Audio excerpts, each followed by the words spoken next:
Hi ಎಲ್ರಿಗೂ ನಮಸ್ಕಾರ. ಎಲ್ಲರೂ ಹೇಗಿದ್ದೀರಾ? ಇವತ್ತಿನ ಒಂದು ವಿಶೇಷ ತರಗತಿಗೆ ತಮ್ಮೆಲ್ಲರಿಗೂ ಕೂಡ ಆತ್ಮೀಯ ಸ್ವಾಗತ. ನಾನು ನಿಮ್ಮ ಆನಂದ್ ಸರ್, ಭೂಗೋಳ ಚೇತನ ಪುಸ್ತಕದ ಲೇಖಕರು. ಆತ್ಮೀಯ ವಿದ್ಯಾರ್ಥಿಗಳೇ, ಬಹಳ ವರ್ಷಗಳ ನಂತರ ಇವತ್ತು HSTRಗೆ ಸಂಬಂಧಪಟ್ಟಂತ ನೇಮಕಾತಿ ಪ್ರಕ್ರಿಯೆ ನಡೀತಾ ಇದೆ.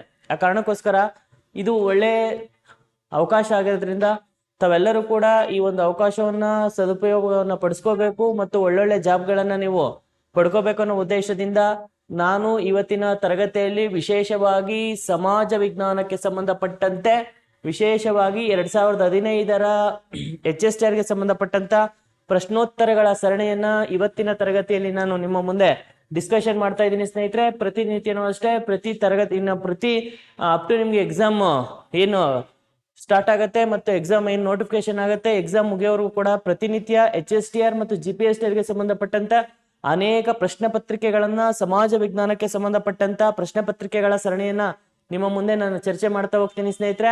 ಸೊ ಹಾಗಾಗಿ ಈ ಒಂದು ತರಗತಿಯ ಖಂಡಿತವಾಗ್ಲೂ ಎಲ್ಲರಿಗೂ ಹಳೆಯ ಪ್ರಶ್ನೆ ಪತ್ರಿಕೆಗಳ ಅನಾಲಿಸಿಸ್ ಆಗಿರೋದ್ರಿಂದ ಸೊ ಹಳೆಯ ಪತ್ರಿಕೆಗಳ ಅನಾಲಿಸಿಸ್ ಮುಗಿದ ನಂತರ ಸಂಭಾವನೀಯ ಪ್ರಶ್ನೆ ಪತ್ರಿಕೆಗಳ ಬಗ್ಗೆ ನಾನು ಮಾತಾಡ್ತಾ ಹೋಗ್ತೀನಿ. ಹಾಗಾಗಿ ಈ ಒಂದು ತರಗತಿಗೆ ಮತ್ತೊಮ್ಮೆ ತಮ್ಮೆಲ್ಲರಿಗೂ ಕೂಡ ಆತ್ಮೀಯ ಸ್ವಾಗತ ಮತ್ತು ಸುಸ್ವಾಗತವನ್ನ ಬಯಸ್ತಾ ಇವತ್ತಿನ ತರಗತಿಯನ್ನ ಪ್ರಾರಂಭ ಮಾಡ್ತಾ ಇದ್ದೀನಿ ಸ್ನೇಹಿತರೆ. ನೋಡಿ, ವಿಶೇಷವಾಗಿ ಅದಕ್ಕಿಂತ ಮುಂಚೆ HSTR ಮತ್ತು GPSTRಗೆ ಸಂಬಂಧಪಟ್ಟಂತೆ ಸೊ ಭೂಗೋಳ ಚೇತನ ಎನ್ನುವಂತ ಪುಸ್ತಕ ಇಡೀ ಸಮಾಜ ವಿಜ್ಞಾನಕ್ಕೆ ಅತಿ ಉಪಯುಕ್ತವಾದಂತ ಪುಸ್ತಕ. ಸೊ ಈ ಪುಸ್ತಕವನ್ನ ಪರ್ಚೇಸ್ ಮಾಡಿ, ಯಾಕಂದ್ರೆ ಎಲ್ಲಾ ಹಳೆಯ GPSTR HSTR ಎಲ್ಲ ಪ್ರಶ್ನೆ ಪತ್ರಿಕೆಗಳನ್ನ ಅನಾಲಿಸಿಸ್ ಮಾಡಿ ಪುಸ್ತಕವನ್ನ ತಯಾರು ಮಾಡಿದೀನಿ. ತುಂಬಾ ನಿಮ್ಗೆ up to GPSTR HSTR up to KS ವರೆಗೂ ಕೂಡ ಈ ಒಂದು ಪುಸ್ತಕ ನಿಮ್ಗೆ ಯೂಸ್ ಆಗತ್ತೆ. ಸೊ ಹಾಗಾಗಿ ಪುಸ್ತಕವನ್ನ ಸಾಧ್ಯ ಆದ್ರೆ ಸೊ ಪರ್ಚೇಸ್ ಮಾಡಿ. ಖಂಡಿತವಾಗ್ಲೂ ತುಂಬಾ ಕಡಿಮೆ ರೇಟಲ್ಲಿದೆ ನಿಮ್ಗೆ. ಸೊ ದೂರವರೆಗೂ ಕೂಡ ಬರೀ 360 ರೂಪಾಯಿಗೆ ನಿಮ್ಮ ಮನೆ ಬಾಗಿಲಿಗೆ ತಲುಪಿಸುವಂತ ವ್ಯವಸ್ಥೆಯನ್ನು ಕೂಡ ನಾವು ಮಾಡ್ತಾ ಇದೀವಿ. ತುಂಬಾ ನನ್ನ ಪ್ರಕಾರ ಆಲ್ ಓವರ್ ಕರ್ನಾಟಕದಲ್ಲಿ ಅತಿ ಕಡಿಮೆ ಬರೀ ಕೇವಲ 350ರಿಂದ 360 ರೂಪಾಯಿಗೆ ಸಿಗುವಂತ ಇಷ್ಟು ಕ್ವಾಲಿಟಿ ಇರುವಂತ ಪುಸ್ತಕ ಅಂದ್ರೆ ಇದು ಭೂಗೋಳ ಚೇತನ. ಒಂದ್ಸ ಪರ್ಚೇಸ್ ಮಾಡಿ ನೋಡಿ, ನಿಮ್ಗೆ ಸ್ಯಾಟಿಸ್ಫ್ಯಾಕ್ಷನ್ ಆಗಿಲ್ಲ ಅಂದ್ರೆ ನನಗೆ ಕಾಂಟ್ಯಾಕ್ಟ್ ಮಾಡಿ, ಆಮೇಲೆ ನಿಮ್ ಜೊತೆ ಮಾತಾಡ್ತೀನಿ ಅಂತ ಹೇಳ್ತಾ ಸೊ ನೇರವಾಗಿ ಇವತ್ತಿನ ತರಗತಿಯಲ್ಲಿ 2015ರಲ್ಲಿ ಕೇಳಲಾದಂತ HSTRಗೆ ಸಂಬಂಧಪಟ್ಟಂತ ಸಮಾಜ ವಿಜ್ಞಾನಕ್ಕೆ ಸಂಬಂಧಪಟ್ಟಂತ ಪ್ರಶ್ನೆ ಪತ್ರಿಕೆಯನ್ನ ನಾವು ಚರ್ಚೆ ಮಾಡ್ತಾ ಹೋಗೋಣ. ಹಾಗಾದ್ರೆ ಪ್ರಥಮ ಕ್ವಶನ್ ಏನಿದೆ ಅಂತ ನೋಡೋಣ.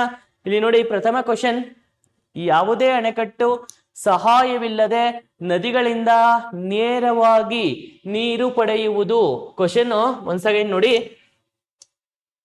ಯಾವುದೇ ಅಣೆಕಟ್ಟು ಸಹಾಯವಿಲ್ಲದೆ ನದಿಗಳಿಂದ ನೇರವಾಗಿ ನೀರು ಪಡೆಯುವುದು. ಆಪ್ಷನ್ ಎ ಸರ್ವಕಾಲಿಕ ಕಾಲುವೆ, ಸರ್ವಕಾಲಿಕವಲ್ಲದ ಕಾಲುವೆ, ಪ್ರವಾಹ ಕಾಲುವೆ, ನಂಗಲ್ ಕಾಲುವೆ. ಇಲ್ಲಿ ನೋಡಿ, ವಿಶೇಷವಾಗಿ ನಾವು ಅಣೆಕಟ್ಟುಗಳನ್ನ ನಾವು ನಿರ್ಮಾಣ ಮಾಡಿದಾಗ ಅಣೆಕಟ್ಟುಗಳಿಗೆ ನಾವು ಸಹಜವಾಗಿ ಕಾಲುವೆಗಳನ್ನ ನಿರ್ಮಾಣ ಮಾಡ್ತೀವಿ. ಯಾಕಪ್ಪ ಅಂದ್ರೆ ಅಣೆಕಟ್ಟುಗಳಿಗೆ ಕಾಲುವೆಯನ್ನ ನಿರ್ಮಾಣ ಮಾಡುವಂತ ಉದ್ದೇಶ ಏನಾಗಿರುತ್ತಪ್ಪ ಅಂದ್ರೆ ಸೊ ಮೋರ್ ಪಾರ್ಟ್ ಏನಾಗಿರುತ್ತಪ್ಪ ಅಂದ್ರೆ 90% ಕೃಷಿಗಳಿಗೆ ನೀರನ್ನ ಹರಿಸುವಂತ ಉದ್ದೇಶದಿಂದ ನದಿಗಳಿಗೆ ಕಟ್ಟಿರುವಂತ ಅಣೆಕಟ್ಟುಗಳಿಗೆ ಅಡ್ಡಲಾಗಿ ಕಟ್ಟಿರುವಂತ ಅಣೆಕಟ್ಟುಗಳಿಗೆ ಕೃತಕ ಕಾಲುವೆಗಳನ್ನ ತೋಡಿರ್ತೀವಿ. ಸೊ ಇಲ್ಲಿ ಕ್ವಶನ್ ಏನಿದೆ, ಈ ಒಂದು ಕ್ವಶನ್ಸ್ಗೆ ನದಿಗಳಿಂದ ನೇರವಾಗಿ ನೀರನ್ನ ಪಡೆಯುವುದು ಅಂತ ಬಂದಾಗ ಇದಕ್ಕೆ ಸರಿಯಾದಂತ ಉತ್ತರ ನಾವು ಯಾವ್ದನ್ನ ಚಾಯ್ಸ್ ಮಾಡ್ಬೇಕಾಗತ್ತಪ್ಪ ಅಂದ್ರೆ ಪ್ರವಾಹ ಕಾಲುವೆ. ಇದಕ್ಕೆ ಸರಿಯಾದಂತ ಉತ್ತರ ಯಾವ್ದು ಬರುತ್ತೆ ಅಂದ್ರೆ ಪ್ರವಾಹ ಕಾಲುವೆ ಬರುತ್ತೆ. ಸೊ ಇವು ಪ್ರವಾಹ ಕಾಲುವೆಗಳು ಅಂತ ಬಂದಾಗ ಇವು ವರ್ಷ ಫುಲ್ ಏನ್ ತುಂಬಾ ಎರಿಯಲ್ಲ, ಇವು ಮಳೆಗಾಲದ ಸಂದರ್ಭದಲ್ಲಿ ಮಾತ್ರ ಏನಾಗ್ತಾವಪ್ಪ ಅಂದ್ರೆ ತುಂಬಿ ಎರಿಯುತ್ತವೆ. ಸೊ ಉಳಿದಂತೆ ಮಳೆಗಾಲವಲ್ಲದ ಸಮಯದಲ್ಲಿ ಈ ಎಲ್ಲಾ ಕಾಲುವೆಗಳು ಏನಾಗೋಗಿರ್ತಾವಪ್ಪ ಅಂದ್ರೆ ಡ್ರೈ ಆಗಿ ಹೋಗಿರ್ತವೆ. ಬಟ್ ಈ ಸಾರ್ವಕಾಲಿಕ ಕಾಲುವೆಗಳು ಆಗಲ್ಲ. ಸರ್ವಕಾಲಿಕ ಕಾಲುವೆಗಳು ಯಾವಾಗಪ್ಪ ಅಂದ್ರೆ ನದಿಗಳಿಂದ ಏನಾಗುತ್ತೆ, ನೀರು ತುಂಬಿದಂತ ಸಂದರ್ಭದಲ್ಲಿ ನದಿಗಳಿಂದ ನೀರನ್ನ ಕೃಷಿಗಳಿಗೆ ಹರಿಸುವಂತ ಉದ್ದೇಶದಿಂದ ಈ ಸಾರ್ವಕಾಲಿಕ ಕಾಲುವೆಗಳನ್ನ ಬಳಸ್ತಾ ಹೋಗ್ತೀವಿ. ಸೊ ಹಾಗಾಗಿ ಇಂತಹ ಕ್ವಶನ್ಸ್ ಗಳನ್ನ ಕೇಳಿದಾಗ ತುಂಬಾ ಸೂಕ್ಷ್ಮವಾಗಿ ಬರೀಬೇಕಾಗತ್ತೆ. ಸೊ ಆ ಸೂಕ್ಷ್ಮವಾಗಿ ಬರೆದವ್ರು ಮಾತ್ರ ಇದರಲ್ಲಿ ನೀವು ಸಕ್ಸಸ್ ಆಗ್ಬೋದು. ಹಾಗಾಗಿ ಈ ಒಂದು ಕ್ವಶನ್ಸ್ಗೆ ಸರಿಯಾದಂತ ಉತ್ತರ ಆಪ್ಷನ್ ಸಿ ಆಗತ್ತೆ. ಇದು ಇನ್ನೊಂದು ಹೇಳ್ತೀನಿ ನೋಡಿ, ನಂಗಲ್ ಕಾಲುವೆ ಅಂತ ಇದೆ. ಈ ನಂಗಲ್ ಕಾಲುವೆ ಅಂತ ಬಂದಾಗ ಇದು ಈ ಬಾಕ್ರಾನಂಗಲ್ ಎನ್ನುವಂತ ಅಣೆಕಟ್ಟಿದೆ. ಈ ಬಾಕ್ರಾನಂಗಲ್ ಅನ್ನುವಂತ ಅಣೆಕಟ್ಟು ಎಲ್ಲಿದೆಯಪ್ಪ ಅಂದ್ರೆ ಸೊ ಹಿಮಾಚಲ ಪ್ರದೇಶದ ಬಿಲಾಸ್ಪುರ ಜಿಲ್ಲೆಯಲ್ಲಿ ಬಾಕ್ರಾನಂಗಲ್ ಅಣೆಕಟ್ಟಿದೆ. ಇದನ್ನ ಸಿಂಧೂ ನದಿಯ ಉಪನದಿಯಾದಂತ ಸಟ್ಲೇಜ್ ನದಿಗೆ ನಿರ್ಮಾಣ ಮಾಡಲಾಗಿದೆ. ಅಂತ ನಂಗಲ್ ಅಣೆಕಟ್ಟಿಗೆ ನೇರವಾಗಿ ತೋಡಿರುವಂತ ಕಾಲುವೆಯೇ ನಂಗಲ್ ಕಾಲುವೆ. ಹಾಗಾಗಿ ಈ ಕ್ವಶನ್ಗೆ ಇದು ಸರಿಯಾದಂತ ಉತ್ತರ ಅಲ್ಲ. ಹಾಗಾಗಿ ಇದಕ್ಕೆ ಸರಿಯಾದಂತ ಉತ್ತರ ಅಂತೇಳಿ ನಾವು ಆಪ್ಷನ್ ಸಿ ನ ಟಿಕ್ ಮಾಡ್ಬೇಕಾಗತ್ತೆ. ಪ್ರವಾಹ ಕಾಲುವೆ ಅಂತ ಬರ್ದಿರೋರಿಗೆ ನಿಮ್ಗೆ ಸರಿಯಾದಂತ ಮಾರ್ಕ್ಸ್ ಸಿಗುತ್ತೆ ಸ್ನೇಹಿತರೆ. ಸೊ ಹಾಗಾಗಿ ಮುಂದಿನ ಕ್ವಶನ್ಸ್ ಯಾವ್ದು ಅಂತ ನಾವು ನೋಡೋದಾದ್ರೆ ಇಲ್ಲಿ ನೋಡಿ ಕ್ವಶನ್ಸ್ ವಿಶೇಷವಾಗಿದೆ. ಹತ್ತಿ ಬೆಳೆಯಲು ಕಪ್ಪು ಮಣ್ಣು ಸೂಕ್ತವಾಗಿರುವುದು ಏಕೆಂದರೆ ಅಂತ. ಯಾಕಂದ್ರೆ ಹತ್ತಿ ಅಂತ ಬಂದಾಗ ನಿಮಗೆ ಗೊತ್ತಿರ್ಲಿ ಸ್ನೇಹಿತರೆ, ಹತ್ತಿನ ನಾವು ಸೈಂಟಿಫಿಕಲಿ ನಾವು ವೈಜ್ಞಾನಿಕ ಹೆಸರು ಏನು ಅಂತ ಕೇಳಿದಾಗ ಇದನ್ನ ಗ್ಯಾಸಿಪಿಯಂ ಅಂತ ಕರಿತೀವಿ. ಹತ್ತಿಯ ವೈಜ್ಞಾನಿಕ ಹೆಸರು ಗ್ಯಾಸಿಪಿಯಂ. ಇದೊಂದು ವಾಣಿಜ್ಯ ಬೆಳೆ. ಇದನ್ನ ಬಿಳಿಯ ಚಿನ್ನ ಅಂತ ಕೂಡ ಕರಿತಾ ಹೋಗ್ತೀವಿ. ಈ ಹತ್ತಿ ಬೆಳೆದಾಗ ನಮ್ಗೆ ಸಹಜವಾಗಿ ಯಾವ ರೀತಿಯ ವೆದರ್ ಬೇಕು, ಯಾವ ರೀತಿಯಾದಂತ ಪರಿಸರ ಬೇಕು, ಪರಿಸ್ಥಿತಿ ಬೇಕು, ಎಲ್ಲವನ್ನ ನಾವು ಮುಂದೆ ಮಾತಾಡ್ತಾ ಹೋಗ್ತೀವಿ. ಆದ್ರೆ ಈ ಹತ್ತಿಗೆ ಸಂಬಂಧಪಟ್ಟಂತೆ ಇನ್ನೇನ್ ಕೇಳ್ಬೋದು ಅಂದ್ರೆ ಪ್ರಪಂಚದ ಮ್ಯಾಂಚೆಸ್ಟರ್ ಯಾವುದು ಅಂತ ಕೇಳ್ಬೋದು, ಲಂಡನ್. ಭಾರತದ ಮ್ಯಾಂಚೆಸ್ಟರ್ ಯಾವುದು ಅಂತ ಕೇಳ್ಬೋದು. ಇದ ಪ್ರಸ್ತುತ ಅಪ್ಡೇಟ್ ಆಗಿದೆ. ಇದು ಮುಂಬೈ ಅಲ್ಲ, ಅಹಮದಾಬಾದ್ ಅಂತ ಹೇಳ್ತೀವಿ. ಇನ್ನು ಉತ್ತರ ಭಾರತದ ಮ್ಯಾಂಚೆಸ್ಟರ್ ಯಾವುದು ಅಂತ ಕೇಳಿದಾಗ ಕಾನ್ಪುರ ಅಂತ ಹೇಳ್ತೀವಿ. ಉತ್ತರ ಭಾರತದ ಮ್ಯಾಂಚೆಸ್ಟರ್ ಕನ್ಫ್ಯೂಷನ್ ಆಗ್ಬಾರ್ದು, ಕಾನ್ಪುರ ಅಂತ ಹೇಳ್ತೀವಿ. ಇನ್ನ ಪೂರ್ವದ ಮ್ಯಾಂಚೆಸ್ಟರ್ ಯಾವುದು ಅಂತ ಸಹಜವಾಗಿ ಕೇಳ್ಬಿಟ್ರೆ ಕೋಲ್ಕತ್ತಾ ಅಂತ ಹೇಳ್ತೀವಿ. ಭಾರತದ ಹಳೆಯ ಮ್ಯಾಂಚೆಸ್ಟರ್ ಯಾವುದು ಅಂತ ಕೇಳಿದ್ರೆ ಬಾಂಬೆ ಅಥವಾ ಮುಂಬೈ ಅಂತ ಹೇಳ್ತೀವಿ. ದಕ್ಷಿಣ ಭಾರತದ ಮ್ಯಾಂಚೆಸ್ಟರ್ ಯಾವುದು ಅಂತ ಕೇಳ್ಬೋದು, ಕೊಯಮತ್ತೂರು ಅಂತ ಹೇಳ್ತೀವಿ. ನಾನು ಕೇಳುವಂತ ಸಂಭವನೀಯತೆಯ ಬಗ್ಗೆ ಮಾತಾಡ್ತಾ ಇದ್ದೀನಿ, ಮುಂದೆ ಕೇಳುವಂತ ಸಂಭವನೀಯತೆಯ ಬಗ್ಗೆ ಮಾತಾಡ್ತಾ ಇದ್ದೀನಿ. ಇನ್ನ ಕರ್ನಾಟಕದ ಮ್ಯಾಂಚೆಸ್ಟರ್ ಯಾವ್ದು ಅಂತ ಕೇಳಿದ್ರೆ ದಾವಣಗೆರೆ ಅಂತ ಹೇಳ್ಬೋದು. ಇದು ಕೂಡ ಕೇಳುವಂತ ಚಾನ್ಸಸ್ ಇರುತ್ತೆ. ಇದನ್ ಬಿಟ್ರೆ ಜಗತ್ತಲ್ಲಿ ಅತಿ ಹೆಚ್ಚು ಹತ್ತಿಯನ್ನ ಉತ್ಪಾದನೆ ಮಾಡುವಂತ ಜಗತ್ತಿನ ಮೊದಲ ರಾಷ್ಟ್ರ ಯಾವುದು ಅಂತ ಕೇಳ್ಬೋದು. ಜಗತ್ತಲ್ಲಿ ಅತಿ ಹೆಚ್ಚು ಹತ್ತಿಯನ್ನು ಉತ್ಪಾದನೆ ಮಾಡ್ತಿರುವಂತ ರಾಷ್ಟ್ರ ಯಾವುದು ಅಂತ ಬಂದಾಗ ಚೀನಾ. ಸೆಕೆಂಡ್ ಪ್ಲೇಸ್ ಅಲ್ಲಿ ಭಾರತ ಇದೆ. ಭಾರತದಲ್ಲಿ ಹೆಚ್ಚು ಉತ್ಪಾದನೆ ಎಲ್ಲಿ ಅಂತ ಕೇಳ್ಬೋದು, ಗುಜರಾತ್. ಹತ್ತಿಯ ವೈಜ್ಞಾನಿಕ ಸಂಶೋಧನಾ ಕೇಂದ್ರ ಎಲ್ಲಿದೆ ಅಂತ ಕೇಳ್ಬೋದು, ಮಹಾರಾಷ್ಟ್ರದ ನಾಗ್ಪುರದಲ್ಲಿದೆ. ಹೀಗೆ ಹತ್ತಿಯ ಪ್ರಮುಖ ಅಭಿವೃದ್ಧಿಗೊಳಿಸಿರುವಂತ ತಳಿ ಯಾವುದು ಅಂತ ಕೇಳ್ಬೋದು, ಬಿಟಿ. ಈ ರೀತಿಯಾಗಿ ಕೇಳುವಂತ ಸಂಭವನೀಯತೆ ಹತ್ತಿಯ ಬಗ್ಗೆ ಇರುತ್ತೆ. ಯಾಕಂದ್ರೆ ಎಲ್ಲಾ ಸ್ಪರ್ಧಾತ್ಮಕ ಪರೀಕ್ಷೆಯಲ್ಲಿ ಬಹುತೇಕ ಭಾಗ ಹತ್ತಿಯ ಬಗ್ಗೆ ಕ್ವಶನ್ಸ್ ಅನ್ನ ಕೇಳಿದರೆ. ಹಾಗಾಗಿ ಸೊ ಈ ಒಂದು ಸಂಭವನೀಯತೆಯ ಆಧಾರದ ಮೇಲೆ ನಾವು ಈ ಒಂದು ಹತ್ತಿಯನ್ನ ಓದಬೇಕಾಗತ್ತೆ. ಸಾಧ್ಯವಾದ್ರೆ ಮುಂದಿನ ತರಗತಿಯಲ್ಲಿ ಬೆಳೆಗಳ ಬಗ್ಗೆ ಅಧಿಕೃತವಾಗಿ ಮಾತಾಡ್ತೀನಿ. ಯಾಕಂದ್ರೆ ಎಲ್ಲ ಎಕ್ಸಾಮ್ಗಳಲ್ಲೂ ಕೂಡ ಯಾವುದೇ ನೀವು GPST HST ಪೇಪರ್ ಅನ್ನು ತೆಗೆದು ನೋಡಿದಾಗ ಬೆಳೆಗಳ ಬಗ್ಗೆ ಒಂದು ಮಾರ್ಕ್ಸ್ ಇದ್ದೇ ಇರುತ್ತೆ. ಇಲ್ಲಿ ನೋಡಿ, ಹಾಗಾದ್ರೆ ಇವತ್ತಿನ ಕ್ವಶನ್ ಏನಿದೆಯಪ್ಪ ಅಂದ್ರೆ ಹತ್ತಿ ಬೆಳೆಯಲು ಕಪ್ಪು ಮಣ್ಣು ಸೂಕ್ತವಾಗಿರುವುದು ಏಕೆಂದರೆ. ನೋಡಿ, ಅದರಲ್ಲಿ ಪೊಟ್ಯಾಶ್, ಸಾರಜನಕ ನಿಮಗೆ ಗೊತ್ತಿರ್ಲಿ ಇದರಲ್ಲಿ ಇದೆ, ಬಟ್ ಕೊರತೆ ಇದೆ. ಕಬ್ಬಿಣದ ಅಂಶ ಹೇರಳವಾಗಿದೆ, ತೇವಾಂಶ ಹಿಡಿದಿರಲು ಸಾಧ್ಯವಿರುವುದು, ಶಿಲೆಗಳ ಶೀತಲೀಕರಣದಿಂದ ರಚಿತವಾಗಿರುವುದು. ಈ ರೀತಿ ಆಪ್ಷನ್ಸ್ ಇದೆ. ಹಾಗಾಗಿ ನೋಡಿ, ಇದರಲ್ಲಿ ಕಬ್ಬಿಣದ ಅಂಶ ಅಂತೂ ಇದೆ, ಬಟ್ ಹತ್ತಿಗೆ ಸೂಕ್ತವಾಗಿ ಹತ್ತಿ ಒಂದು ಪ್ರಮುಖ ಬೆಳೆಯನ್ನ ಸೂಕ್ತವಾಗಿ ಬೆಳೆಯಲು ಕಪ್ಪು ಮಣ್ಣಿನಲ್ಲಿರುವಂತ ವಿಶೇಷ ಪಾಯಿಂಟ್ ಏನಪ್ಪಾ ಅಂದ್ರೆ ಇದು ದೀರ್ಘಕಾಲದವರೆಗೆ ತೇವಾಂಶವನ್ನ ಹಿಡಿದಿರುವಂತ ಸಾಮರ್ಥ್ಯವನ್ನ ಹೊಂದಿದೆ ಕಪ್ಪು ಮಣ್ಣು. ಹಾಗಾಗಿ ನೋಡಿ, ಇದಕ್ಕೆ ಆಪ್ಷನ್ ಸಿ ಸರಿಯಾದಂತ ಉತ್ತರ ಆಗಿರುತ್ತೆ. ಸೊ ಇದು ಕೊರತೆ ಕೊರತೆ ಇದೆ, ಬಟ್ ಈ ಅಂಶ ಇದೆ. ಹಾಗಾಗಿ ಇದು ಸರಿಯಾದಂತ ಉತ್ತರ ಅಂತೇಳಿ ನಾವು ಟಿಕ್ ಮಾಡ್ತಾ ಹೋಗ್ತೀವಿ. ಜೊತೆಗೆ ಹತ್ತಿ ಮಣ್ಣು ಅಂತ ಬಂದಾಗ ನಾವು ಯಾವಾಗ್ಲೂ ಅಷ್ಟೇ ಇದನ್ನ ಹತ್ತಿಯನ್ನ ಬೆಳೆಯಲು ಸೂಕ್ತವಾದ ಮಣ್ಣು ಅಂತೇಳಿ ಕಪ್ಪು ಮಣ್ಣನ್ನ ಏನ್ ಕರಿತೀವಿ, ಇದನ್ನ ನೋಡಿ ರಗೋರ್ ಅಂತ ಕರಿತೀವಿ, ಡೆಕ್ಕನ್ ಟ್ರಾಫ್ ಅಂತ ಕರಿತೀವಿ, ಡೆಕ್ಕನ್ ಪ್ರಸ್ಥಭೂಮಿಯ ಮಣ್ಣು ಅಂತ ಕರಿತೀವಿ, ಲಾವಾ ಮಣ್ಣು ಅಂತ ಕರಿತೀವಿ. ಹಾಗಾದ್ರೆ ಇದು ನೋಡಿ ಶಿಲೆಗಳ ಶೀತಲೀಕರಣದಿಂದ ರಚಿತವಾಗಿರುವುದು ಅನ್ನೋ ಪಾಯಿಂಟಿಂಗ್ ನಾನು ನಿಮ್ಗೆ ಆನ್ಸರ್ ಕೊಡ್ತಾ ಇದ್ದೀನಿ. ಸೊ ಹಾಗಾದ್ರೆ ಕಪ್ಪು ಮಣ್ಣು ಹೆಂಗ್ ರಚನೆ ಆಗತ್ತೆ ಅಂತ ಬಂದಾಗ ಶಿಲೆಗಳಲ್ಲಿ ನಮ್ಗೆ 3 ವಿಧ ಇರುತ್ತೆ. ಸೊ ವಿಶೇಷವಾಗಿ ನಾವು ಯಾವ್ದಂತ ಕರಿತೀವಪ್ಪ ಅಂದ್ರೆ Ignatius rock, sedimentary rock, metamorphic rock ಅಂತ. ಕಣಶಿಲೆಗಳು, ಪದರ ಶಿಲೆಗಳು, ಜಲಜ ಶಿಲೆಗಳು. ಎರಡನೇದು ರೂಪಾಂತರ ಶಿಲೆ, ಮೊದಲನೇದು ಬಂದಾಗ ಇಗ್ನೇಷಿಯಸ್ ರಾಕ್ ಅಂತ ಕರಿತೀವಿ. ಈ 3 ಶಿಲೆಗಳೇನ್ ಬರುತ್ತೆ, ಈ 3 ಶಿಲೆಗಳಲ್ಲಿ ನಮ್ಗೆ ವಿಶೇಷವಾಗಿ ಬಸಾಲ್ಟ್ ಎನ್ನುವಂತ ಒಂದು ಶಿಲೆ ಬರುತ್ತೆ. ಈ ಬಸಾಲ್ಟ್ ಎನ್ನುವಂತ ಶಿಲೆ ಯಾವ ಶಿಲೆಗೆ ಉದಾಹರಣೆ ಅಂತ ಕೇಳ್ತೇನೆ, ಈ ಬಸಾಲ್ಟ್ ಎನ್ನುವಂತ ಶಿಲೆ ಬಹಿಸ್ಸರಣ ಅಗ್ನಿಶಿಲೆಗೆ ಉದಾಹರಣೆ.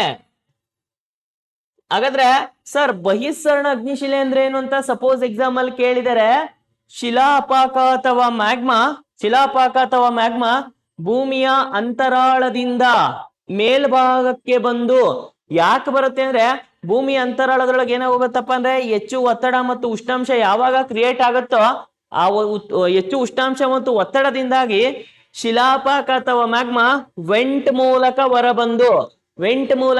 ಹೊರಬಂದು ಭೂಮಿಯ ಮೇಲ್ಮೈ ಮೇಲೆ ತಂಪಾಗಿ ಘನೀಭವಿಸಿ ರಚನೆಯಾಗುವಂತ ಶಿಲೆಯನ್ನೇ ನಾವು ಬಹಿಸರಣ ಶಿಲೆ ಅಂತ ಕರಿತೀವಿ. ಇಂಥ ಬಹಿಸರಣ ಶಿಲೆಗೆ ಉದಾಹರಣೆ ಯಾವುದು ಅಂತ ಬಂದಾಗ ಬಸಾಲ್ಟ್ ಶಿಲೆ. ಈ ಬಸಾಲ್ಟ್ ಶಿಲೆಯ ಸವೆತದಿಂದ ಯಾವ ಮಣ್ಣು ರಚನೆ ಆಗುತ್ತಪ್ಪ ಅಂದ್ರೆ ಕಪ್ಪು ಮಣ್ಣು ರಚನೆ ಆಗತ್ತೆ. ಆದರೆ ಇಲ್ಲಿ ನಮಗೆ ಕೇಳ್ತಿರೋದು ಸೂಕ್ತವಾದದ್ದು ಯಾವುದು ಅಂತ ಕೇಳಿರೋದ್ರಿಂದ ನಾವು ಈ ಒಂದು ಪಾಯಿಂಟ್ ಅನ್ನ ಟಿಕ್ ಮಾಡ್ತೀವಿ. ಹಾಗಾಗಿ ಇದಕ್ಕೆ ಸರಿಯಾದಂತ ಉತ್ತರ ಅಂತ ಹೇಳಿ ನಾವು ಅದನ್ನ ಕನ್ಸಿಡರ್ ಮಾಡ್ತೀವಿ ಸ್ನೇಹಿತರೆ. ಇನ್ನ ನೆಕ್ಸ್ಟ್ ಮುಂದಿನ ಕ್ವಶನ್ಸ್ ಏನಿದೆ ಅಂತ ನೋಡೋದಾದ್ರೆ ಇಲ್ಲಿ ನೋಡಿ, ಶೀತ ಸಾಗರ ಪ್ರವಾಹಗಳು ಧ್ರುವ ಪ್ರದೇಶದಲ್ಲಿ ಪ್ರಾರಂಭವಾಗಿ ಡಾಶ್ ಪ್ರದೇಶದ ಕಡೆಗೆ ಹರಿಯುತ್ತವೆ ಅಂತ ಇದೆ ಕ್ವಶನ್.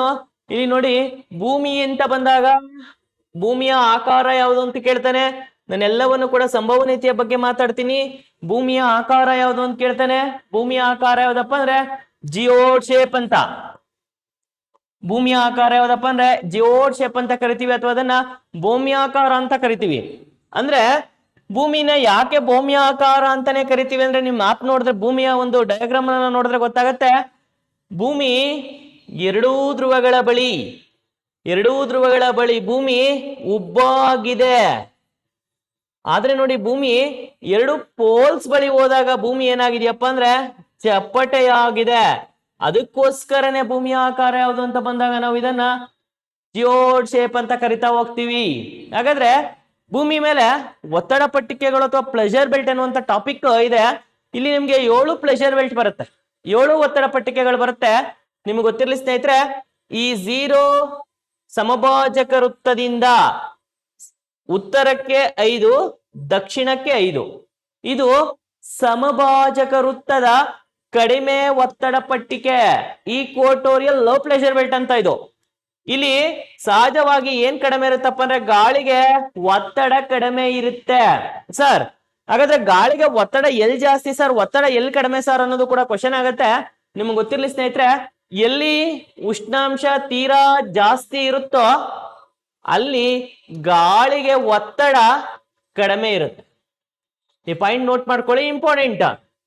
ಎಲ್ಲಿ ಉಷ್ಣಾಂಶ ತೀರಾ ಕಡಿಮೆ ಇರುತ್ತೋ ಅಲ್ಲಿ ಗಾಳಿಗೆ ಒತ್ತಡ ಅನ್ನೋದೇನಾಗತ್ತೆ ಜಾಸ್ತಿ ಇರುತ್ತೆ. ಹಾಗಾದ್ರೆ ಇಲ್ಲಿ ಸಮಭಾಜಕ ವೃತ್ತ ವಲಯದಲ್ಲಿ ಉಷ್ಣಾಂಶ ತೀರಾ ಜಾಸ್ತಿ ಇರೋದ್ರಿಂದ ಸಹಜವಾಗಿ ಇಲ್ಲಿ ಗಾಳಿಗೆ ಒತ್ತಡ ಅನ್ನೋದೇನಾಗತ್ತೆ ತೀರಾ ಕಡಿಮೆ ಇರುತ್ತೆ. ಹಾಗಾದ್ರೆ ಗಾಳಿಗೆ ಒತ್ತಡ ಎಲ್ಲಿ ಜಾಸ್ತಿ ಅಂತ ಬಂದಾಗ, ಗಾಳಿಗೆ ಎಲ್ಲಿ ಒತ್ತಡ ಜಾಸ್ತಿ ಅಂತ ಬಂದಾಗ ನೋಡಿ, 2 ಪೋಲ್ಸ್, 2 ಧ್ರುವಗಳ ಬಳಿ ಸಹಜವಾಗಿನೇ ನಿಮ್ಗೆ ಉಷ್ಣಾಂಶ ತೀರಾ ಕಡಿಮೆ ಇರೋದ್ರಿಂದ ಇಲ್ಲಿ ಗಾಳಿಗೆ ಒತ್ತಡ ಅನ್ನೋದೇನಾಗತ್ತೆ ಜಾಸ್ತಿ ಇರುತ್ತೆ. ಅದಕ್ಕೋಸ್ಕರನೇ ನೋಡಿ 80 ರಿಂದ 90 ಈ ಒಂದು ವಲಯವನ್ನ ನಾವೇನಂತ ಕರಿತೀವಪ್ಪ ಅಂದ್ರೆ ಧ್ರುವೀಯ ಹೆಚ್ಚು ಒತ್ತಡ ಪಟ್ಟಿಕೆ ಅಂತ ಕರಿತೀವಿ.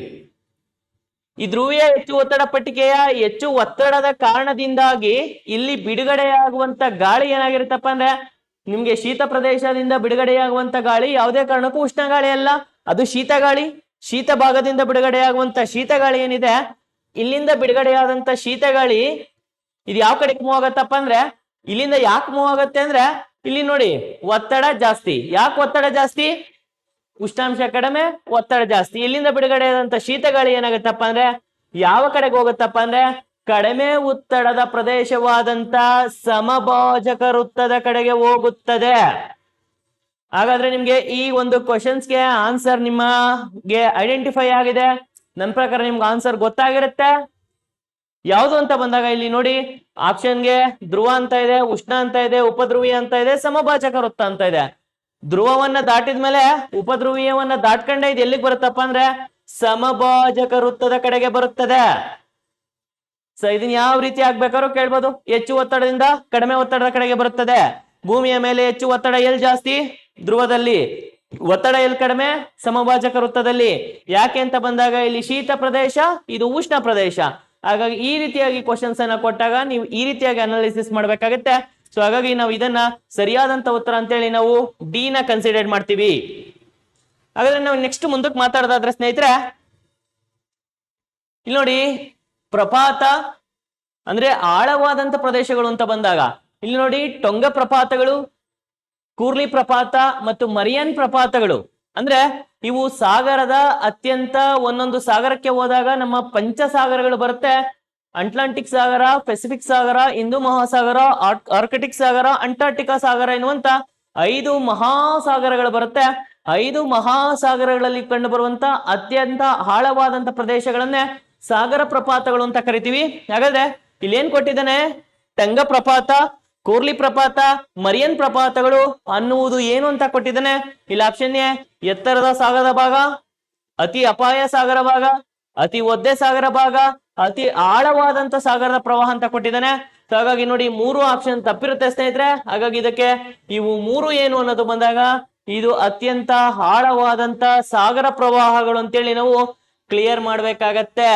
ಸೊ ಈ ಸಾಗರ ಪ್ರವಾಹಗಳು ವಿಶೇಷವಾಗಿ ನಮ್ಗೆ ಆಳವಾದಂತ ಪ್ರಪಾತಗಳು, ಸಾಗರ ಪ್ರವಾಹಗಳು ಅಂತ ಒಂದು ಟಾಪಿಕ್ ಬರುತ್ತೆ. ಇವೆರಡರ ಮೇಲೆ ಗ್ಯಾರಂಟಿ ಒಂದು ಕ್ವಶನ್ ಇರುತ್ತೆ. ಸೊ ಈ ಒಂದು ಕ್ವಶನ್ಸ್ ಗೆ ನಾವು ಸರಿಯಾದಂತ ಉತ್ತರ ಅಂತೇಳಿ ಆಪ್ಷನ್ ಎ ನ ಕ್ಲಿಯರ್ ಮಾಡ್ತೀವಿ. ಇಲ್ಲಿ ನೋಡಿ, ಇನ್ನು ಮೋಡಗಳ ಬಗ್ಗೆ ಕ್ವಶನ್ ಕೇಳಿದಾನೆ, ಮೋಡಗಳ ಬಗ್ಗೆ ಕ್ವಶನ್ ಕೇಳಿರ್ತಾನೆ, ಇಲ್ಲ ಅಂದ್ರೆ ಮಳೆಗಳ ಬಗ್ಗೆ ಕ್ವಶನ್ ಕೇಳಿರ್ತಾನೆ, ಕ್ಲೌಡ್ಸ್ ಬಗ್ಗೆ ಕೇಳಿರ್ತಾನೆ, ಇಲ್ಲ ರೈನ್ಫಾಲ್ ಬಗ್ಗೆ ಕೇಳಿರ್ತಾನೆ. ಇಲ್ಲೇನಿದೆ, ಮೋಡಗಳ ಅನ್ವರ್ಥನಾಮದ ಮೇಲೆ ಕ್ವಶನ್ ಕೇಳಿದಾನೆ. ಉಣ್ಣೆಯ ಗುಡ್ಡ ಎಂದು ಜನಪ್ರಿಯವಾಗಿ ಕರೆಯಲಾಗಿರುವಂತ ಮೋಡಗಳು ಯಾವುವು ಅಂತ. ಇಲ್ಲಿ ಆಪ್ಷನ್ ಎ ಪದರು ಮೋಡ ಇದೆ, ರಾಶಿ ವೃಷ್ಟಿ ಮೋಡ ಇದೆ, ರಾಶಿ ಮೋಡಗಳು ಇದೆ, ಹಿಮಕಣ ಮೋಡಗಳು ಇದಾವೆ. ಮೋಡಗಳಲ್ಲಿ 3 ವಿಧ ಯಾವಪ್ಪ ಅಂದ್ರೆ ಪದರು ಮೋಡ, ರಾಶಿ ಮೋಡ, ಹಿಮಕಣ ಮೋಡಗಳು. ಹಾಗಾದ್ರೆ ಸರ್ ರಾಶಿ ವೃಷ್ಟಿ ಮೋಡಗಳು ಅಂದ್ರೆ ಏನು ಸರ್ ಅಂತ ಬಂದಾಗ ಅದನ್ನ ಇಂಗ್ಲಿಷ್ ಅಲ್ಲಿ ನಿಂಬೂಸ್ ಕ್ಲೌಡ್ಸ್ ಅಂತೀವಿ. ಏನಂತ ಕರಿತೀವಿ ಅದನ್ನ? ನಿಂಬೂಸ್ ಕ್ಲೌಡ್ಸ್ ಅಂತ ಕರಿತೀವಿ. ಈ 3 ಕೂಡ ವಿಶೇಷವಾಗಿ ನೋಡಿ, ಪದರು ಮೋಡ ಆಗಿರ್ಬೋದು, ರಾಶಿ ಮೋಡ ಇರ್ಬೋದು, ಹಿಮಕಣ ಮೋಡ ಆಗಿರ್ಬೋದು, ಇವು ಮೋಡಗಳ 3 ವಿಧ. ಹಾಗಾದ್ರೆ ರಾಶಿ ವೃಷ್ಟಿ ಮೋಡಗಳು ಏನು ಅಂತ ಬಂದಾಗ ನಾನು ಆಗ್ಲೇ ಹೇಳಿದೀನಿ, ಇದನ್ನ ಇಂಗ್ಲಿಷ್ ಅಲ್ಲಿ ನಿಂಬೂಸ್ ಕ್ಲೌಡ್ಸ್ ಅಂತ ಕರಿತೀವಿ. ಅಂದ್ರೆ ಅತಿ ಹೆಚ್ಚು ಮಳೆಯನ್ನ ತರುವಂತ ಮೋಡಗಳು. ನಮಗೆ ಅತಿ ಹೆಚ್ಚು ಮಳೆಯನ್ನ ತರುವಂತ ಮೋಡಗಳು ಯಾವುದು ಅಂತ ಬಂದಾಗ ನಾವು ಸಹಜವಾಗಿ ಇದನ್ನ ರಾಶಿ ವೃಷ್ಟಿ ಮೋಡಗಳು ಅಂತ ಕರಿತೀವಿ. ಉಣ್ಣೆಯ ಗುಡ್ಡ ಅಂತ ಕರೆಯುವಂತ ಮೋಡ ಯಾವುದು ಅಂತ ಬಂದಾಗ ಇದನ್ನ ರಾಶಿ ಮೋಡಗಳು ಅಂತ ಕರಿತೀವಿ. ಹಾಗಾಗಿ ರಾಶಿ ಮೋಡಗಳು ಇದಕ್ಕೆ ಆಪ್ಷನ್ ಸಿ ಸರಿಯಾದಂತ ಉತ್ತರ ಸ್ನೇಹಿತರೆ.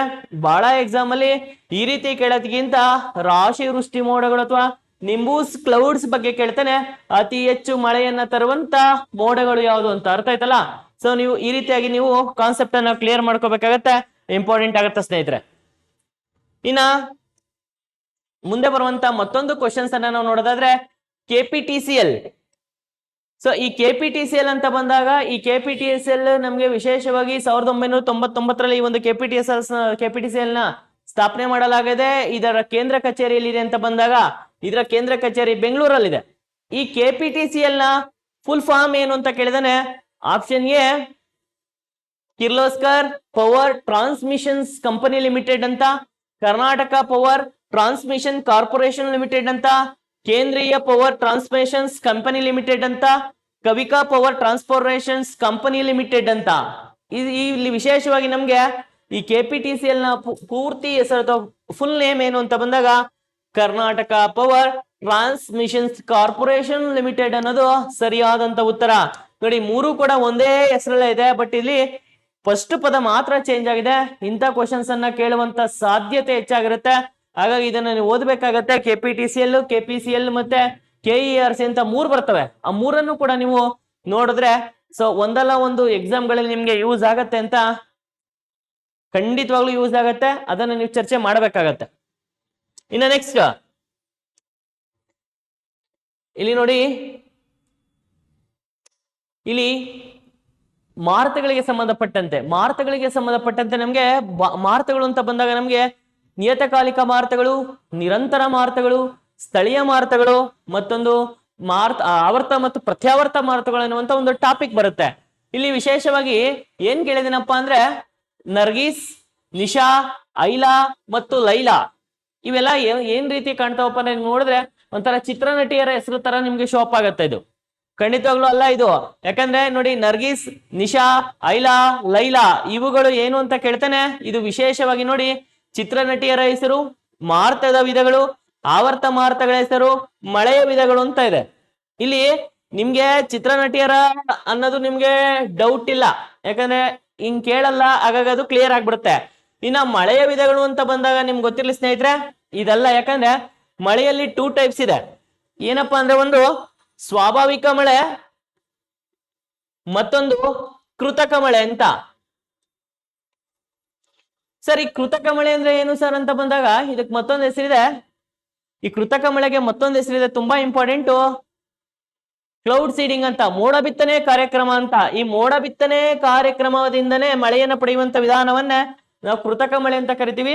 ಈ ಮೋಡ ಬಿತ್ತನೆ ಕಾರ್ಯಕ್ರಮ ಅಂತ ಬಂದಾಗ ಇದು 1946ರಲ್ಲಿ ಅಮೆರಿಕ ದೇಶದಲ್ಲಿ ಮೊದಲ ಬಾರಿಗೆ ಈ ಒಂದು ಇದನ್ನ ಇಂಟ್ರೊಡ್ಯೂಸ್ ಮಾಡ್ತಾರೆ. ಈ ಮೋಡ ಬಿತ್ತನೆ ಕಾರ್ಯಕ್ರಮವನ್ನ ಜಗತ್ತಲ್ಲಿ ಮೊದಲ ಬಾರಿಗೆ ಎಲ್ಲಿ ಆಚರಣೆಗೆ ತರಲಾಗತ್ತಪ್ಪ ಅಂದ್ರೆ ಕ್ಯಾಲಿಫೋರ್ನಿಯಾದಲ್ಲಿ ಆಚರಣೆಗೆ ತರಲಾಗತ್ತೆ. 1946 ಅಮೆರಿಕದ ಕ್ಯಾಲಿಫೋರ್ನಿಯಾದಲ್ಲಿ ಮೋಡ ಬಿತ್ತನೆ ಕಾರ್ಯಕ್ರಮವನ್ನ ಜಾರಿಗೆ ತರಲಾಗತ್ತೆ. ಸೊ ಹಾಗಾದ್ರೆ ನಮ್ಮ ಭಾರತದಲ್ಲಿ ನಾವು ವಿಶೇಷವಾಗಿ ನಮ್ಮ ಕರ್ನಾಟಕದಲ್ಲಿ ನೆನ್ಪಿಟ್ಕೊಳ್ಳಿ ಸ್ನೇಹಿತರೆ, 2002-2003ರಲ್ಲಿ ಎಸ್.ಎಂ. ಕೃಷ್ಣ ಮುಖ್ಯಮಂತ್ರಿ ಆಗಿದ್ದಂತ ಸಂದರ್ಭದಲ್ಲಿ ಆಪರೇಷನ್ ವರ್ಣ ಎನ್ನುವಂತ ಕಾರ್ಯಾಚರಣೆಯ ಮೂಲಕ ಇದನ್ನ ಜಾರಿಗೆ ತರಲಾಗತ್ತೆ.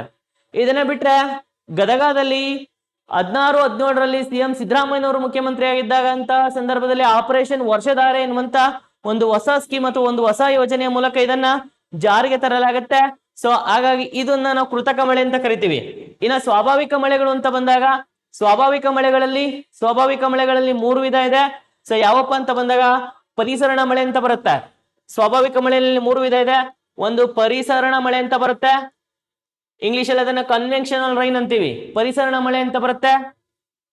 ಮತ್ತೊಂದು ಪರ್ವತಾರೋಹಿ ಅಥವಾ ಅದನ್ನ ಪರ್ವತ ಜನಿತ ಮಳೆ ಅಂತ ಕರಿತೀವಿ. ಸೊ 3ನೇದು ಬಂದಾಗ ಆವರ್ತನ ಮಳೆ ಅಂತ ಕರಿತೀವಿ. ಇದು ಮಳೆಯಲ್ಲಿ 3 ವಿಧ. ಹಾಗಾಗಿ ಮಾರುತಗಳ ವಿಧಗಳನ್ನು ನಾನು ಸ್ಟಾರ್ಟಿಂಗ್ ಹೇಳ್ಬಿಟ್ಟಿದ್ದೀನಿ. ನಿಯತಕಾಲಿಕ ಮಾರುತಗಳು, ನಿರಂತರ ಕಾಲಿಕ ಮಾರುತಗಳು, ಸೊ ಆವರ್ತ, ಪ್ರತ್ಯಾವರ್ತ, ಸ್ಥಳೀಯ ಮಾರುತಗಳು ಅಂತ ಹೇಳಿದೀನಿ. ಹಾಗಾದ್ರೆ ಇಷ್ಟೆಲ್ಲಾ ಹೇಳಿದಾದ್ಮೇಲೆ ನಿಮಗೆ ಸರಿಯಾದಂತ ಉತ್ತರವನ್ನು ಐಡೆಂಟಿಫೈ ಮಾಡೋದಕ್ಕೆ ಈಸಿ ಆಗುತ್ತೆ. ಏನಪ್ಪಾ ಅಂದ್ರೆ ಸರಿಯಾದಂತ ಉತ್ತರ ಆಪ್ಷನ್ ಸಿ, ಆವರ್ತ ಮಾರುತಗಳು ಸರಿಯಾದಂತ ಉತ್ತರ. ಇಷ್ಟೆಲ್ಲ ನಾನು ಅನಾಲಿಸಿಸ್ ಮಾಡ್ತಾ ಇದ್ದೀನಿ ಅಂದ್ರೆ ಈ ಎಕ್ಸಾಮ್ ಅಲ್ಲಿ ಈ ರೀತಿಯಾಗಿ ಕೇಳಿರ್ತಾನೆ, ಮುಂದಿನ ಎಕ್ಸಾಮ್ ಅಲ್ಲಿ ಮಾರುತಗಳ ವಿಧಗಳ ಮೇಲೆ ಕೇಳಬಹುದು, ಅಥವಾ ಮುಂದಿನ ಎಕ್ಸಾಮ್ ಅಲ್ಲಿ ಮಳೆಯ ವಿಧಗಳ ಮೇಲೆ ಕ್ವಶನ್ಸ್ ಅನ್ನ ಕೇಳಬಹುದಾಗುತ್ತೆ ಸ್ನೇಹಿತರೆ. ಒಂದ್ಸಲಿ ಇದನ್ನ ನೀವು ನೀಟಾಗಿ ಅನಾಲಿಸಿಸ್ ಮಾಡಿದಾಗ ಕ್ವಶನ್ಸ್ ಕ್ಲಾರಿಫೈ ಮಾಡಬಹುದು. ಇನ್ನ ನೋಡಿ, ತುಂಬಾ ಈಸಿ ಇದೆ ಕ್ವಶನ್. ನಮ್ಮ ರಾಜ್ಯ ಕರ್ನಾಟಕ ಎಂದು ಮರುನಾಮಕರಣ ಮಾಡಲಾಗಿದ್ದು ಯಾವಾಗ ಅಂತ, ಇದ್ರ ಮೇಲೆ ಯಾವ ರೀತಿಯಾಗಿ ಕ್ವಶನ್ಸ್ ಅನ್ನ ಕೇಳ್ಬೋದು ಸರ್ ಅಂದ್ರೆ ಹಿಂಗೆ ಕೇಳ್ಬೇಕು ಅಂತ ಏನಿಲ್ಲ. ಇನ್ನು ವಿಶೇಷವಾಗಿ ಏನ್ ಕೇಳ್ತಾನಪ್ಪ ಅಂದ್ರೆ ಕರ್ನಾಟಕ ರಾಜ್ಯದ ಮೊದಲ ಮುಖ್ಯಮಂತ್ರಿಗಳು ಯಾರು ಅಂತ ಕೇಳ್ತಾರೆ, ಕೆ.ಸಿ. ರೆಡ್ಡಿ ಅಂತ. ಇದನ್ನ ಮುಂದುವರೆದು ಕೆ.ಸಿ. ರೆಡ್ಡಿ ಅವರ ಫುಲ್ ನೇಮ್ ಏನು ಅಂತ ಕೇಳ್ತಾನೆ, ಕ್ಯಾಸಂಬಳ್ಳಿ ಚೆಂಗಲರಾಯರೆಡ್ಡಿ ಅಂತ ಕರಿತೀವಿ. ಯಾವ ಜಿಲ್ಲೆನವರು ಅಂತ ಕೇಳ್ತಾರೆ, ಕೋಲಾರ ಜಿಲ್ಲೆನವರು ಇವರು ಕೆ.ಸಿ. ರೆಡ್ಡಿ ಅವರು. ಇಲ್ಲಿ ನಮ್ಗೆ ಇಂಡಿಯನ್ ಕಾನ್ಸ್ಟಿಟ್ಯೂಷನ್ಸ್ ಹೋದಾಗ ನಮ್ಗೆ ಸಮಿತಿಗಳು ಬರ್ತವೆ. ಫಸಲ್ ಅಲಿ ಆಯೋಗ, ಯಾಕಂದ್ರೆ ನಮ್ಮ ಸ್ವಾತಂತ್ರ್ಯದ ನಂತರ ನಮ್ಮ ದೇಶದಲ್ಲಿ ಅತಿ ದೊಡ್ಡ ಸಮಸ್ಯೆ ಆಗಿದೆ ಯಾವ್ದಪ್ಪ ಅಂದ್ರೆ ಕ್ಷೇತ್ರಗಳ ಪುನರ್ವಿಂಗಡಣೆ ಅನ್ನೋದು ದೊಡ್ಡ ಸಮಸ್ಯೆ ಆಗತ್ತೆ. ಅಂತಹ ಸಂದರ್ಭದಲ್ಲಿ ನಮ್ಗೆ ಎಸ್.ಕೆ. ದರ್ ಸಮಿತಿ ಇರ್ಬೋದು, ಫಸಲ್ ಅಲಿ ಆಯೋಗ ಇರ್ಬೋದು, ಈ ಎಲ್ಲಾ ಸಮಿತಿಗಳು ಏನಪ್ಪಾ ಮಾಡ್ತವೆ ಅಂದ್ರೆ ಎಸ್.ವಿ.ಪಿ. ಸಮಿತಿ ಇರ್ಬೋದು, ಎಲ್ಲಾ ಸಮಿತಿಗಳು ಏನ್ ಮಾಡ್ತವೆ, ಕ್ಷೇತ್ರಗಳ ಪುನರ್ವಿಂಗಡಣೆಗೆ ಹೆಚ್ಚು ತಲೆಯನ್ನ ಕೆಡ್ಸ್ಕೊತವೆ. ಇಂತಹ ಸಂದರ್ಭದಲ್ಲಿ ಅನೇಕ ರಾಜ್ಯಗಳು ಅನೇಕ ರೀತಿಯಾಗಿ ಛಿದ್ರವಾಗಿರುವಂತ ರಾಜ್ಯಗಳನ್ನ ಒಟ್ಟುಗೂಡಿಸುವಂತ ವ್ಯವಸ್ಥೆ ಆಗತ್ತೆ. ಅಂತಹ ಸಂದರ್ಭದಲ್ಲಿ ನಮ್ಮ ರಾಜ್ಯಕ್ಕೆ ಒಂದು ರೂಪುರೇಷೆಯನ್ನ ಕೊಡ್ತಾರೆ. ರೂಪುರೇಷೆಯನ್ನ ಕೊಟ್ಟು ನೋಡಿ, ನವೆಂಬರ್ 1, 1956ರಲ್ಲಿ ನಮ್ಮ ಸ್ಟೇಟ್ಗೆ, ನಮ್ಮ ಸ್ಟೇಟು ಅಂತ ಹೇಳ್ತೀನಿ ನಾನು, ಏನಂತ ನೀವು ಹೆಸರು ನೀವು ಕಾಮೆಂಟ್ ಮಾಡ್ಬೇಕಾಗತ್ತೆ. ನಮ್ಮ ಸ್ಟೇಟ್ ಅವತ್ತು 56ರಲ್ಲಿ ಏನಾಗಿರುತ್ತಪ್ಪ ಅಂದ್ರೆ ಅವತ್ತು ಇದನ್ನ ವಿಶಾಲ ಮೈಸೂರು ಸಂಸ್ಥಾನ ಅಂತ ಕರಿತೀವಿ. ಯಾವುದೇ ಕಾರಣಕ್ಕೂ ಅವತ್ತು ನಾವು ಅದನ್ನ ನಮ್ಮ ಸ್ಟೇಟ್ ಅನ್ನ ಕರ್ನಾಟಕ ಅಂತ ನಾವು ಕರೆಯಲ್ಲ, ವಿಶಾಲ ಮೈಸೂರು ಸಂಸ್ಥಾನ ಅಂತಾನೆ ಹೇಳಿ ಕರಿತೀವಿ ಅದನ್ನ. ಈ ವಿಶಾಲ ಮೈಸೂರು ಸಂಸ್ಥಾನ ಯಾವತ್ ರಚನೆ ಆಯ್ತು, ನವೆಂಬರ್ 1, 1956 ರಚನೆ ಆಗತ್ತೆ. ಅಂದು ಇದ್ದಂತ ರಾಜ್ಯದ ಮುಖ್ಯಮಂತ್ರಿಗಳು ಎಸ್ ನಿಜಲಿಂಗಪ್ಪನವರು. ಸೊ ಅಂದಿದ್ದಂತ ರಾಜ್ಯಪಾಲರು ಜಯ ಚಾಮರಾಜೇಂದ್ರ ಒಡೆಯರ್. ಅಂದಿದ್ದಂತ ರಾಜ್ಯಪಾಲರು ಜಯ ಚಾಮರಾಜೇಂದ್ರ ಒಡೆಯರ್ ಇರ್ತಾರೆ. ಈ ಒಂದು ಹೆಸರು ಮೈಸೂರು ಎನ್ನುವಂತ ಹೆಸರು ನಮ್ಮ ಕರ್ನಾಟಕ ರಾಜ್ಯದ ಒಂದು ಜಿಲ್ಲೆಯ ಹೆಸರಾಗಿತ್ತು. ಈ ಕಾರಣಕ್ಕೋಸ್ಕರ ಏನಪ್ಪಾ ಮಾಡ್ತಾರೆ ಅಂದ್ರೆ ಇದರ ಹೆಸರನ್ನ ಬದಲಾವಣೆ ಮಾಡ್ಬೇಕು, ಈ ಹೆಸರನ್ನ ಚೇಂಜ್ ಮಾಡ್ಬೇಕು ಅನ್ನೋ ಕಾರಣಕ್ಕೋಸ್ಕರ ನವೆಂಬರ್ 1, 1956ರಲ್ಲಿ ರಚನೆಯಾದಂತ ವಿಶಾಲ ಮೈಸೂರು ಸಂಸ್ಥಾನದ ಬದಲಾಗಿ ನಮ್ಮ ಹೊಸ ರಾಜ್ಯದ ನೇಮಕಕ್ಕೆ ನೇಮಕವಾದಂತ ಸಮಿತಿ ಯಾವುದು ಅಂತ ಕೇಳ್ತಾನೆ, ಚದುರಂಗ ಸಮಿತಿ. ಚದುರಂಗ ಸಮಿತಿಯನ್ನ ನೇಮಕ ಮಾಡ್ತಾರೆ ಹೆಸರಿನ ಬದಲಾವಣೆಗೋಸ್ಕರ. ಚದುರಂಗ ಸಮಿತಿಯನ್ನ ನೇಮಕ ಮಾಡ್ತಾರೆ. ಈ ಚದುರಂಗ ಸಮಿತಿಯ ಅನ್ವಯ ಭಾಷೆಯನ್ನ ಆಧರಿಸಿ ನಮ್ಮ ರಾಜ್ಯ ರಚನೆ ಆಗತ್ತೆ.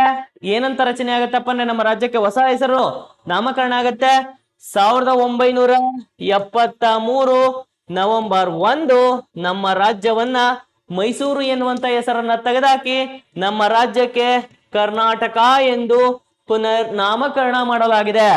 ಸೊ ಕರ್ನಾಟಕ ಎಂದು ಪುನರ್ ನಾಮಕರಣವಾದಂತ ಸಂದರ್ಭದಲ್ಲಿ ಇದ್ದಂತ ರಾಜ್ಯದ ಮುಖ್ಯಮಂತ್ರಿಗಳು ಯಾರು ಅಂತ ಕೇಳಿದಾಗ ಡಿ ದೇವರಾಜ್ ಅರಸ್ ಇರ್ತಾರೆ 73ರಲ್ಲಿ. ಸೊ ನಂತರ ಅವರಿಗೆ ರಾಜ್ಯಪಾಲರಾಗಿ ಮೋಹನ್ ಲಾಲ್ ಸುಖಾಡಿಯಾ ಇರ್ತಾರೆ. ಮೋಹನ್ ಲಾಲ್ ಸುಖಾಡಿಯಾ ಇರ್ತಾರೆ.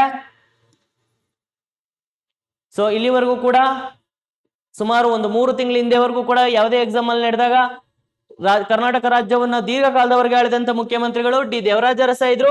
ಈಗ ಇವರು ಚೇಂಜ್ ಆಗಿದ್ರೆ ಇವರು ರಾಜ್ಯವನ್ನ ದೀರ್ಘಕಾಲದವರೆಗೆ ಆಳಿದಂತ 2ನೇ ರಾಜ್ಯದ ಮುಖ್ಯಮಂತ್ರಿಗಳು ಇವರು.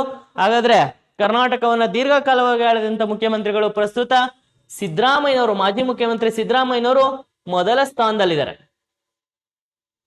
ಸೊ ಹಾಗಾಗಿ ಈ ಡಿ ದೇವರಾಜ ಅರಸು ಪ್ರತಿನಿಧಿಸಿದಂತ ವಿಧಾನಸಭಾ ಕ್ಷೇತ್ರ ಯಾವುದು ಅಂತ ಕೇಳ್ಬೋದು, ಮೈಸೂರು ಜಿಲ್ಲೆಯ ಹುಣಸೂರು ವಿಧಾನಸಭಾ ಕ್ಷೇತ್ರ ಇವರ ವಿಧಾನಸಭಾ ಕ್ಷೇತ್ರ. ಇವರು ಬಹುತೇಕ ಮುಖ್ಯಮಂತ್ರಿಯಾಗಿ ಆಯ್ಕೆಯಾದಂತ ಸಂದರ್ಭದಲ್ಲಿ ಇವರ ವಿಧಾನಸಭಾ ಕ್ಷೇತ್ರ ಯಾವ್ದಾಗಿತ್ತಪ್ಪ ಅಂದ್ರೆ ಸಿದ್ದರಾಮಯ್ಯನವ್ರದ್ದು ವರ್ಣ ವಿಧಾನಸಭಾ ಕ್ಷೇತ್ರದ MLA ಆಗಿನೇ ಇವರು ರಾಜ್ಯದ ಮುಖ್ಯಮಂತ್ರಿಗಳಾಗಿ ದೀರ್ಘಾವಧಿಯವರೆಗೂ ಕರ್ನಾಟಕವನ್ನ ಆಳ್ವಿಕೆ ಮಾಡಿದ್ದಾರೆ. ಸೊ ಹಾಗಾಗಿ ಈ ರೀತಿಯಾದಂತಹ ಕ್ವಶನ್ಸ್ ಬರುವಂತ ಸಾಧ್ಯತೆ ಇರುತ್ತೆ. ಇಷ್ಟೆಲ್ಲ ಅನಾಲಿಸಿಸ್ ಮಾಡಿದೀನಿ ಸ್ನೇಹಿತರೆ. ಸೊ ಹಾಗಾಗಿ ಇಷ್ಟು ಅನಾಲಿಸಿಸ್ ಮಾಡಿದಾಗ 73 ಕರ್ನಾಟಕ ಎಂದು ಪುನರ್ ನಾಮಕರಣ ಮಾಡಿದಂತ ವರ್ಷ 73 ನವೆಂಬರ್ 1 ಅಂತೇಳಿ ನಾವು ಆನ್ಸರ್ ಅನ್ನ ಹುಡುಕ್ಬೇಕಾಗತ್ತೆ. ಏನ್ ಬೇಕಾದ್ರೂ ಕೇಳಿ ಇವರು, ಬಟ್ ನಾವು ಈ ವೇನಲ್ಲಿ ಅನಾಲಿಸಿಸ್ ಮಾಡಿದಾಗ ನಿಮ್ಗೆ ಆನ್ಸರ್ ಸಿಗ್ತಾ ಹೋಗುತ್ತೆ.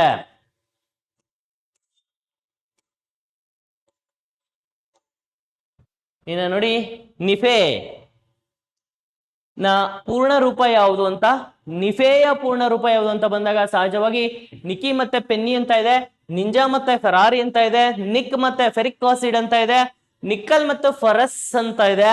ಈ ನಿಫೆಯ ಪೂರ್ಣ ರೂಪ ಯಾವುದು ಅಂತ ಬಂದಾಗ ಸರಿಯಾದಂತ ಉತ್ತರ ಆಪ್ಷನ್ ಡಿ, ನಿಕ್ಕಲ್ ಮತ್ತು ಫೆರಸ್ ಅಂತ ಏನಿದೆ ಅದನ್ನ ನಿಫೆಯ ಪೂರ್ಣ ಹೆಸರು ಅಂತ ಹೇಳ್ತಾ ಕರಿತೀವಿ.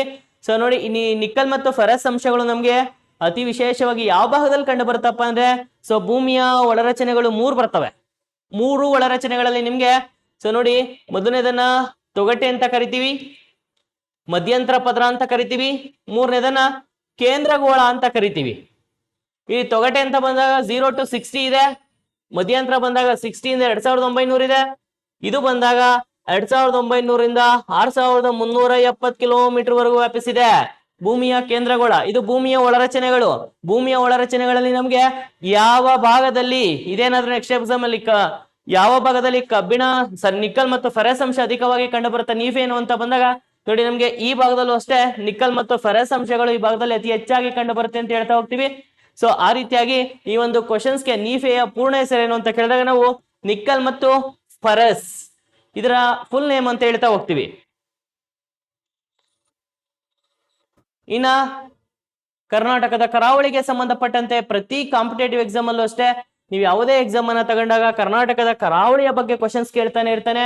ಯಾಕಂದ್ರೆ ಇವತ್ತು ಕರ್ನಾಟಕದ ಕರಾವಳಿಯು ಅಪ್ಡೇಟ್ ಆಗಿದೆ, ಭಾರತದ ಕರಾವಳಿಯು ಅಪ್ಡೇಟ್ ಆಗಿದೆ. ಭಾರತದ ಕರಾವಳಿ 11,000ಕ್ಕಿಂತ ಹೆಚ್ಚು ಅಪ್ಡೇಟ್ ಆಗಿದ್ರೆ, ಹಳೆಯ ಇದ್ದಂತ ಕರ್ನಾಟಕದ ಕರಾವಳಿ 320 ಇದ್ದಂತ ಕರ್ನಾಟಕದ ಕರಾವಳಿ 343.30 ಕಿಲೋಮೀಟರ್ಗೆ ಕರ್ನಾಟಕದ ಕರಾವಳಿ ಅಪ್ಡೇಟ್ ಆಗಿದೆ.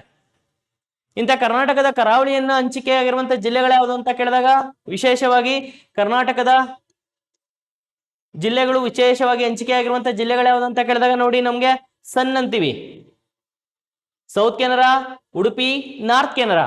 ಇದನ್ನೇ ಮುಂದುವರೆದು ಕೇಳ್ಬೋದು, ಕರ್ನಾಟಕದ ಯಾವ ಜಿಲ್ಲೆನಲ್ಲಿ ಕರಾವಳಿ ಅತಿ ಹೆಚ್ಚು ಉದ್ದವಾಗಿದೆ? ನಾರ್ತ್ ಕೆನರಾ. ಎಲ್ಲಿ ಅತಿ ಕಡಿಮೆ ಆಗಿದೆ? ಸೌತ್ ಕೆನರಾ. ಎರಡನೇ ಅತಿ ಹೆಚ್ಚು ಎಲ್ಲಿದೆ? ಉಡುಪಿನಲ್ಲಿದೆ. ಹಾಗಾದ್ರೆ ಕರ್ನಾಟಕದ ಕರಾವಳಿ ಯಾವ ಭಾಗದಲ್ಲಿ ಹೆಚ್ಚು ಅಗಲವಾಗಿದೆ ಅಂತ ಮೊನ್ನೆ ಎಕ್ಸಾಮ್ ಅಲ್ಲಿ ಕೇಳಿದಾನೆ. ಕರ್ನಾಟಕದ ಕರಾವಳಿ ಹೆಚ್ಚು ಉದ್ದವಾಗಿರುವುದು ಉತ್ತರ ಕನ್ನಡದಲ್ಲಿ. ಕರ್ನಾಟಕದ ಕರಾವಳಿ ಹೆಚ್ಚು ಅಗಲವಾಗಿರುವುದು ಮಂಗಳೂರಿನ ಉಳ್ಳಾಲದ ಸಮೀಪ. ಮಂಗಳೂರಿನ ಉಳ್ಳಾಲದ ಸಮೀಪ ಕರ್ನಾಟಕದ ಕರಾವಳಿ ನೋಡಿ ಹಿಂಗೆ ಹೆಚ್ಚು ಅಗಲವಾಗಿದೆ. ಹಿಂಗೆ ಮೇಲ್ಗಡೆಯಿಂದ ಹಿಂಗ್ ಬಂದಿರುವಂತ ಕರಾವಳಿ ಮಂಗಳೂರಿಗೆ ಹೋಗಿದ ತಕ್ಷಣ ಈ ರೀತಿಯಾಗಿ ಅಗಲವಾಗಿದೆ. ಅದು ಉಳ್ಳಾಲದ ಬಳಿ ಕರ್ನಾಟಕದ ಕರಾವಳಿ ಅಗಲವಾಗಿದೆ. ಇಂಥ ಕರ್ನಾಟಕದ ಕರಾವಳಿಯನ್ನ ಕೆನರಾ ತೀರದ ಕರಾವಳಿ ಅಂತ ಕರಿತೀವಿ. ಪೋರ್ಚುಗೀಸರು ಕರೆದ್ರು. ಮ್ಯಾಕ್ರಲ್ ಮೀನುಗಳು ಅತಿ ಹೆಚ್ಚಾಗಿ ಕಂಡು ಬರೋದ್ರಿಂದ ಮ್ಯಾಕ್ರಲ್ ಕರಾವಳಿ ಅಂತ ಕರಿತೀವಿ. ಅಂಡ್ ವಿಶೇಷವಾಗಿ ಕರ್ನಾಟಕದ ಕರಾವಳಿಯನ್ನ ನಾವು ನಮ್ಮ ಕರ್ನಾಟಕದ ಕರಾವಳಿ ಅಂತ ಕರಿತೀವಿ. ಸೊ ಇಂಥ ಕರ್ನಾಟಕದ ಕರಾವಳಿನಲ್ಲಿ ಅನೇಕ ಬೀಚ್ಗಳಿವೆ, ಅನೇಕ ಬಂದರುಗಳಿದಾವೆ, ಅನೇಕ ದ್ವೀಪಗಳಿದಾವೆ. ವಿಶೇಷವಾಗಿ ಕರ್ನಾಟಕದ ಹೆಬ್ಬಾಗಿಲು ಅಂತೇಳಿ ಯಾವ ಬಂದರನ್ನ ಕರಿತೀವಿ? ಕಾಮೆಂಟ್ ಮಾಡಿ ನೋಡುವ. ಯಾಕಂದ್ರೆ ಕರ್ನಾಟಕದಲ್ಲಿ ಅತಿ ದೊಡ್ಡ ಬಂದರು ಅಂತೇಳಿ ನಾವು ಅದನ್ನ ಕನ್ಸಿಡರ್ ಮಾಡ್ತೀವಿ. ಸೊ ಯಾವ ಬಂದರು ಅಂತ ಕಾಮೆಂಟ್ ಮಾಡಿ. ಜೊತೆಗೆ ಅದು ಯಾವ ನದಿಯ ದಡದ ಮೇಲಿದೆ ಅನ್ನೋದನ್ನು ಕೂಡ ನೀವು ಕಾಮೆಂಟ್ ಮಾಡ್ಬೇಕಾಗತ್ತೆ. ಸೊ ಹಾಗಾದ್ರೆ ಇಲ್ಲಿ ಕೊಟ್ಟಿರುವಂತ ಪೆಣಂಬೂರು, ಮಲ್ಪೆ, ಕಾರವಾರ. ಪೆಣಂಬೂರು, ಮಲ್ಪೆ, ಕಾರವಾರ ಈ ಮೂರು ಬೀಚ್ಗಳು ಅರ್ಥ ಆಯ್ತಲ್ಲ. ಸೊ ಪೆಣಂಬೂರು ಅಂತ ಬಂದಾಗ ದಕ್ಷಿಣ ಕನ್ನಡ ಜಿಲ್ಲೆನಲ್ಲಿದೆ. ಮಲ್ಪೆ ಅಂತ ಬಂದಾಗ ಉಡುಪಿನಲ್ಲಿದೆ. ಕಾರವಾರ ಅಂತ ಬಂದಾಗ ಉತ್ತರ ಕನ್ನಡದಲ್ಲಿದೆ. ಸೊ ಈ ಬರುವಂತೆ ಬೀಚ್ಗಳು ವಿಶೇಷವಾಗಿ ಯಾವುವು ಅಂತ ಕೇಳಿದಾಗ ಇಲ್ಲಿದೆ ನೋಡಿ ಸ್ನೇಹಿತರೆ. ಆಪ್ಷನ್ ವಾಣಿಜ್ಯ ಬೆಳೆಗಳು ಅಲ್ಲ, ನಾರುಗಳು ಅಲ್ಲ, ಶ್ರೇಣಿಗಳು ಅಲ್ಲ. ಹಾಗಾದ್ರೆ ಸರಿಯಾದಂತ ಉತ್ತರ ಯಾವುದು ಅಂತ ಬಂದಾಗ ಸಿ, ಬೀಚ್ಗಳು. ಕರ್ನಾಟಕದಲ್ಲಿ ಕಂಡು ಬರುವಂತ ಬೀಚ್ಗಳು ಅಂತೇಳಿ ನಾವು ಪೆಣಂಬೂರು, ಮಲ್ಪೆ, ಕಾರವಾರ ಮತ್ತು ಮರವಂತೆ ಬೀಚ್ಗಳನ್ನ ಕರಿತಾ ಹೋಗ್ತೀವಿ. ಸರಿಯಾದಂತ ಉತ್ತರ ಸಿ ಅಂತೇಳಿ ನೋಡ್ಬೇಕಾಗತ್ತೆ ಸ್ನೇಹಿತರೆ. ಇನ್ನ ರಾಗಿ,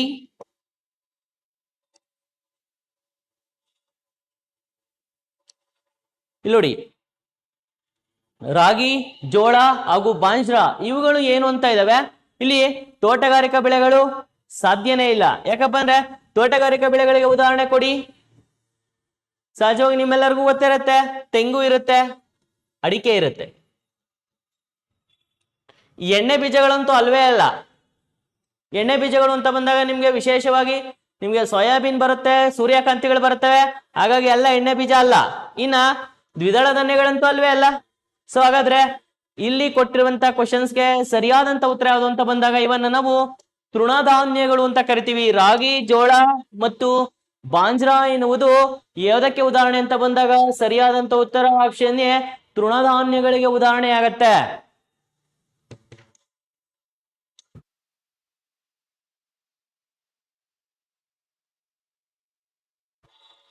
ಪ್ರತಿ ವರ್ಷವೂ ಕಾರ್ಗಿಲ್ ವಿಜಯೋತ್ಸವ ದಿನವನ್ನ ಯಾವತ್ತು ಆಚರಿಸುತ್ತಿರುವ ದಿನ ಅಂತೇಳಿ ನಾವು ಕನ್ಸಿಡರ್ ಮಾಡಿದಾಗ ಆಚರಿಸುವ ದಿನ ಅಂತ ಬಂದಾಗ ನೋಡಿ ಫೆಬ್ರವರಿ 26, ಜುಲೈ 26, ಏಪ್ರಿಲ್ 16, ಜುಲೈ 26 ಅಂತ. ಸೊ ಇದಕ್ಕೆ ಸರಿಯಾದಂತ ಉತ್ತರ ಯಾವುದು ಅಂತ ಬಂದಾಗ ನೋಡಿ, ಸೊ ಪ್ರತಿ ವರ್ಷ ಕಾರ್ಗಿಲ್ ವಿಜಯೋತ್ಸವ ದಿನವನ್ನ ಯಾವ ದಿನದಂದು ಆಚರಣೆ ಮಾಡಲಾಗುತ್ತಪ್ಪ ಅಂದ್ರೆ ಆಪ್ಷನ್ ಡಿ ಸರಿಯಾದಂತ ಉತ್ತರ ಜುಲೈ 26ರಂದು ಆಚರಣೆ ಮಾಡಲಾಗುತ್ತೆ. ಅಂದ್ರೆ ಪ್ರತಿ ವರ್ಷ ಕೂಡ ಕಾರ್ಗಿಲ್ ವಿಜಯದ ಸವಿ ನೆನಪಿಗೋಸ್ಕರ ಭಾರತದಲ್ಲಿ ಯಾವ ದಿನವನ್ನ ಆ ದಿನದ ವಿಜಯೋತ್ಸವ ಆಚರಣೆ ಮಾಡಲಾಗುತ್ತೆ ಅಂತ ಕೇಳ್ತೇನೆ. ಸೊ ಹಾಗಾಗಿ ಇದರಲ್ಲಿ ಹೆಚ್ಚು ಡಿಸ್ಕಷನ್ ಅವಶ್ಯಕತೆ ಇರಲ್ಲ. ಯಾವ ದಿನ ಅಂತ ಬಂದಾಗ ಜುಲೈ 26ನ ನೀವು ನೋಟ್ ಮಾಡ್ಬೇಕಾಗತ್ತೆ.